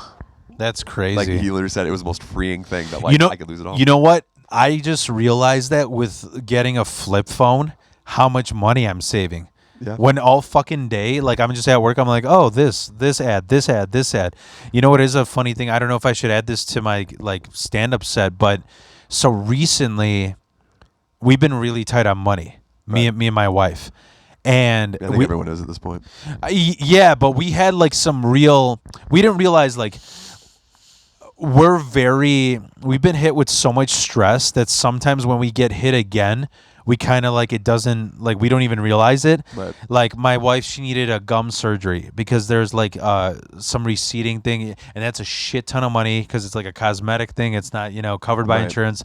And then like 2 of my cats had like an infection. So it's just like these sort of like these jabs that life doesn't hit everybody with, you know? So we were sitting down here. I got a dry erase board here for anybody who can't see. And we were writing down my whole wife's budget because I was absolutely convinced. I was like, honey, I don't blame people, but every day there's a new Amazon package on the porch and it's not mine. And we were going over that. And then we found out it was not that. We found out it was like food. Because of skyrocketing fucking food prices. Yep. So we got that done over. I'm like, honey, I'm so sorry. And like, I'm apologizing and empathizing. And she's like, can we write down how many tracksuits you've bought this year? Like, and then, oh man. Well, that's the other thing is that my gimmick is I always wear wrestling shirts when I perform. Yeah. And so like I kind of I opened my drawer the other day. I'm like, holy shit, I've got a shitload of these. Yeah. And then I looked at it, but then like the average ones I buy though, I wait for like Pro Wrestling Tees to have a sale. Yeah. So that way I can go online and save like 20% on each one. Yeah. So each one is probably like $25 to $30. Yeah. Yeah. But like it adds up. Yeah. But if you space it out over time, it doesn't seem as bad. Yeah. And it's funny. I was just talking about, I was on a podcast in Wisconsin on Sunday, and we were talking about somebody we know who thought he'd have a special on Netflix and how he'd dress it. And they were like, does he wear his own merch all the time? Oh yeah, yeah. Okay. And they were like, I told him about how like there's something off about him. He's like, oh, I could tell immediately. I could fucking tell immediately. And they go, because like, so where the fuck was I? I forgot where I was going with this. That you were just like special. Oh yeah. I was saying that I was asking him, like, why do you think there's something off? And he's like, because that's not that guy's. That's a fucking character. He seems like he's an absolute dick in real life. I'm like, yeah. And when he said that, I got a little conscious. I'm like, what about my tracksuits? He's like, Phil, you probably wear those every day. I was like, all right, thanks. You know, like, because yeah, like, I mean, that is me. Yeah. Even though it's outrageous, it is me. Like, even my fucking EMDR therapist, he's like, Phil, you know, I'm going to warn you, after being hypnotized and processing this, you may, and like this kind of hit me. He's like, you may not want to be the peacock of comedy anymore. Right. Like, and then the other thing I wanted to tell you that was funny was I remember talking to Bewey about this. I was like, I mean, there was a moment where I'm seeing all these comedians locally that I look up to moving to Austin, moving to New York, popping off, and I got to a point where I was like, do you think I should just preppy it, chop the mullet, wear a polo, blank sheet, you know, just be, and Bewey's like, Phil, be you. Don't ever fucking lose that shit, because you know what? When you got a fucking stage of Shane Gillis's, and then there's one guy with a mullet and a tracksuit, who do you think they're gonna fucking remember? You know? And not only that, I was like, yeah, but didn't you say like it's not good to look cool in comedy? He's like, Phil, nobody thinks you look cool. It's like, yes. well, like, yeah, that's the thing about it. Like, and that's really what prompted me to start doing voices more, is that like, that's what people will remember. Yeah. It's like, you're the guy that did the voices, and you're the guy that wears the wrestling shirt and does the voices. Yeah. Like, it's all just like a careful thing. You mentioning that did make me think of something that happened with Marco the comic that was kind of funny. So around Halloween at the Beacon Pub, he came out as Marco the Mad Scientist. Oh, I saw that. And he wore a that white lab coat. And as a guy on the Epstein list that we know. And then he wrote, and I took a picture of it, and I posted the story on Instagram, and I wrote, "The Doctor of Laughter is back," and like, you would be shocked how many people DM'd me and went, "Oh my God, is he back?" Yeah, because apparently Marco really looks like Mike Smith. God, no, guys, it's a new rendition. It's the pediatrician of cackling, you know, like. Oh man, that's so like do you have you seen do you go to see stand-up comedy shows too? I don't a lot. Like, the last time I actually went to a stand-up show and like watched it, like just as a pure audience member, was when Lauren Schmidt, our friend Lauren, performed at Babs. Oh, because like it was really close to me, and I'm just like, yeah, I'll go check out Lauren at Babs. Wow. Like, that's the thing. I find myself you don't even go like to see headliner, like famous? No? Not really, no. Oh, wow. No. I'm more of a straight. I like going to movies and I like going to wrestling shows, but I don't watch stand up as much, which is really weird. Yeah. Like the last stand up special I watched, you're gonna laugh, that I listened to actually was Joe Rogan's Burn the Boats. Oh God. Basically because I heard how terrible it was. Yeah. And so I listened to him like, God, this fucking sucks. Yeah. So actually no, I did listen to Brian Callen's latest one that he put on YouTube that everyone hated. Oh, at the mothership? Yeah. Oh, that one was also bad. Yeah. He's another one. You know, the thing with Brian is like, I do have a little spot in my heart for him just because of Mad TV. Yeah. You know, but yeah, I'm gonna see Big J in 2 weeks with my buddy Kyle Kanswick. Me and Bewey might see Luis Gomez this week at Comedy Vault. We don't know which day. But it's so funny. I'm not even gonna say what. I'll say it after. But it's a whole nother thing. I shouldn't even bring it. Like, so Luis Gomez is known to say faggots a lot. Right. And it's because he's a meathead and he's ignorant. That's part of his thing. That's why people laugh at him, because he's ignorant. You know. So, dude, one day I go to Savers a lot. You ever been to Savers? Yeah, it's a discount store. Yeah. and somehow I found a book. It's an LGBTQ book, but it's called Faggots. And I kind of want him to sign it. You know? Like, Go for it. Why not? Yeah, dude. But yeah, me and like some of my friend group here, we call things like. Well, I found out that there's a younger comic who calls things that are stupid gay, and I was just like, is that back? But now, Yeah. But then it became like a tongue-in-cheek thing. Yeah. That like I remember as a Vikings fan, I was like, fuck yeah, JJ McCarthy, and then somebody wrote gay McCarthy. Yeah. it's like a really tongue-in-cheek thing. So I'm like, okay, I guess that's back. Yeah. That stuff was so confusing in the 90s. I mean, I remember like everybody, I was on the football team and everybody calling me gay for I'm wearing Reeboks instead of Nikes. Gay. Yeah. And then like we lost the game and there's like 5 dudes crying. I'm like, what the fuck do you call that? You're crying over a fucking football game.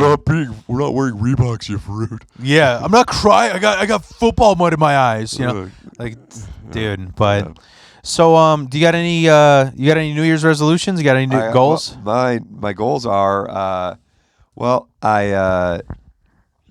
of my big goals was like quantity over quality. I mean, quality over quantity for doing stand up. I want to do a show out of state, which I have one locked in. I'm going to be in Corny's Comedy Club in Indiana in April. Oh wow! So at least I got that. How'd you get on that? I DM'd the Instagram page and I just like submitted. And it's just like a guest spot, but like it's a foot in the door. Yeah, and like they actually offered me a spot like in December, and I couldn't. I had like appointments that day, so I couldn't. Yeah. But like they said, yeah, we're available in April if you want to come out. I'm like, yeah, great. It's like a Wednesday night in April. Oh, nice. And then I've also got like Salerno's in Oak Park with Joel Kilgallen on Friday, which I'm really looking forward to. Yeah. And I'm going to be at the Comedy Plex on Super Bowl weekend, Friday and Saturday. I'm going to be hosting. Nice. So I got all that. Plus I got the late night mic for Saturday of the month at the Comedy Plex. As far as New Year's resolutions go, one of them I have is my brother said something in Thanksgiving that made a lot of sense. He said, there are people in your life for a reason and there are people in your life for a season. And so I'm like, these are people, looking at people that I'm like, I don't think this person really needs to necessarily be in my life. So I'm kind of like, let me tell you this story, this little anecdote, and you tell me what you think. Yeah. So I was getting my haircut from a friend of mine, who I'd known for a few years, and I was driving, into downtown to get my haircut from her, and I was paying at the front desk. There was a young girl there, and I basically just said, "Okay." She's like, "Okay, great," and just haircut today. I'm like, "Yep." And she said, "Well, okay. Did you want to Venmo her or anything?" I said, "Nope. I gave her cash." "All right, great. Do you want to set up your next appointment?" "Yeah, we'll do it on this day." "All right, great." He goes, and I said, "Okay, so but you have my card. You're charging me. Am I all good?" She said, "Yep." And then I did this. "All right, great. Have a good one." I gave her a small wink, and then I left. I get a text from my friend like 40 minutes later. I'll actually, you know what? I can read the text to you. Yeah. Because this to me is a little crazy. Let's see. She's here somewhere. Okay. She literally wrote, "Hey, dude, I have to tell you, because women at the last salon and this one have told me, women don't like being winked at, even when your intentions are nice. Across the board, treat all women like your sisters." For like, well, I'm from Alabama, so for like a wink like that. Yeah, and that's ridiculous. And when I thought to myself, this is how you get a whole generation of young men that become terrified to talk to a woman. Yeah, when that's the reaction. Yeah, and so I just kind of looked at it and I thought, I don't think this person's in my life for a reason. I think she was in it for a season. Yeah. I went and got my haircut from her on Sunday. They asked me, "Do you want to make another appointment?" I said, "Nope." I left, and I have no intentions of ever going back. Yeah. And so, like, no, that's good. That's the thing. It's like people in your life for a reason, people in life for a season. Move on that way. Yeah. That and I'm also. That is a fucking great quote. Seriously. Yeah. Credit to my brother Robin Pottratz if he ever sees this, but that and my other thing is I want to run a half marathon before I turn 40. Your brother's name is Philip? My brother's name is Philip. I know, right? My name's Philip. My brother's name is Robert. Hey, whoa, what the hell, man? Kindred spirits. But and I want to run a half marathon before I turn 40, and I'm doing that in June. Oh, nice. So, are you like training for it and stuff? Kind of. I'm like focusing more on like building endurance. Oh, cool. So it's like nice, simple 3, right? A half marathon? No, I'm talking about your resolution. Yeah, nice simple 3. Yeah. That and maybe read a physical book. That's my other thing. Yeah, dude. You know what? I don't want to like segue to me, but like, Right. yeah. As far as my resolution, I mean, I forgot where I read this. I think so. This is kind of wild too, like because of what I've been going through. I didn't realize I know this sounds creepy, fucked up, bad. On ChatGPT, you can have an AI twin, and it sort of like studies your patterns Jesus. so that you don't do the same mistakes, and it like explains like, oh, you're doing this because of this, you're doing this because of this. And it said like, make this year your year where you declutter your mind. And I'm like, I'm doing all of it. I mean, it's like the phone. My wife, she bought me a Oasis book for Christmas. And like, dude, I haven't opened a book since like after college. Right. I read like halfway through it. I was so much at peace. It was fucking wild. And you don't have the blue light Yeah, absolutely. Yeah. because your phone's designed to keep you awake. Yeah. Oh, it's engineered, and it's engineered to keep you. So the reason I was talking to this with my therapist too. The reason why I was having a breakdown, the dopamine thing. He goes, Phil, look at what you did. You have two of the biggest dopamine hits. You're a comedian, and you're like, I'm taking a 2-month break. So you're not getting that validation of like controlling a crowd with laughs. 2, you're getting off your phone. Like there was like a solid 3 days that I was hallucinating in my bed, just news articles, just shit. Right. And it was like, that's my brain fighting doom scroll something, you know? Yeah. And it was just like, yeah, I'm just so happy. I don't know if I mentioned before where like, I was like, I'm going to make this fucking dumb rap video. And I did it. It took me 6 months. And I'm like, no, I'm going to focus on this today. No joke writing allowed, no music. Got it done in an hour. By the way, it's really obvious you're not a sports guy because arguably the best basketball player in the world is Nikola Jokic for the Denver Nuggets. And what is he known as? The dad bod god. Is he? He is. I didn't even know that. Yeah, when I heard that, I'm like, Phil is not a sports person. Oh, fuck. Yeah, you know what's the most embarrassing thing about me not being a sports guy? So, like, I guess I might mention this to wrap like, we're near the end. This is the biggest Polish goodbye. Like, but, how long have we been here? What time is it? 10:30. Holy shit. Yeah. My record is 4.5 hours with Veronica Memoir. Ah, damn, yes. And it's because we got into Zodiac. So Oh, shit. I might be more of a woman than her. Yeah. Veronica is, in fact, the Zodiac killer. Yeah. I just want to know if I beat Lauren because I know Lauren was over 3. So maybe I don't even know. I that's why I keep looking over that. I don't run out of space. we'd but have to check, yeah. So what's funny is Saturday. Know how I said like my wife and I we love Kingpin, right? Yeah. So remember how we were talking about like things that are overrated? Yeah. I love Bill Murray, but not like the way white people in Illinois do. Yeah. He's like, to me, it's like Kingpin, and then I don't really care. I've heard Bill Murray's a dick. Yeah. I mean, he kind of is Ernie McCracken. In real life. Like everybody who's worked with him like hates him. Yeah, that is what I've heard. That he's Ernie McCracken in real life. Yeah. You know, and you know I liked him in like Lost in Translation or whatever. But so my wife, because I always take her to shows of bands that I like. I'm like, take me to something you like. So we went to go see Bill Murray's band. Mm-hmm. He has, and it's just like, dude, every fucking actor stop. They just get to an age where they're like, I'm going to retire, so I'm going to have a white dad band blues band where every song sounds the fucking same. Kevin Bacon had one. Russell Crowe had one. Billy Bob Thornton has Billy it. Thornton. Kevin Costner had it. Yeah. You know what I laughed my ass off? Like, so, side note, Kevin Costner, he was at Desplaines Theater, and they were like they were like just recently having shows after COVID. So some of them they were streaming live. You know how bands they have like a dramatic entrance, Right. where they have like an intro or like a movie playing, and max it'll be like 3 minutes. Right. I'm watching the Kevin Costner thing. He played 25 minutes. Every trailer of every movie he was in. Oh my God. And then they just play music that has nothing to do with it. You know? Like, dude, what a flex, right? Fucking Waterworld up in here. Yeah, dude. I was like, I wonder if they did have Waterworld. Like, Fuck yeah. so so for Bill Murray, I was a little bit ticked off because like they were supposed to start. They were supposed to go from 8 to 10:30. They go on at 8, and then the opening band, and they're like, "Yeah, Bill's at the Bears game. He's not going on until he's back." I'm like, so we're gonna project the game on the fucking screen. So we're just like a crowd watching the Bears game on a stage.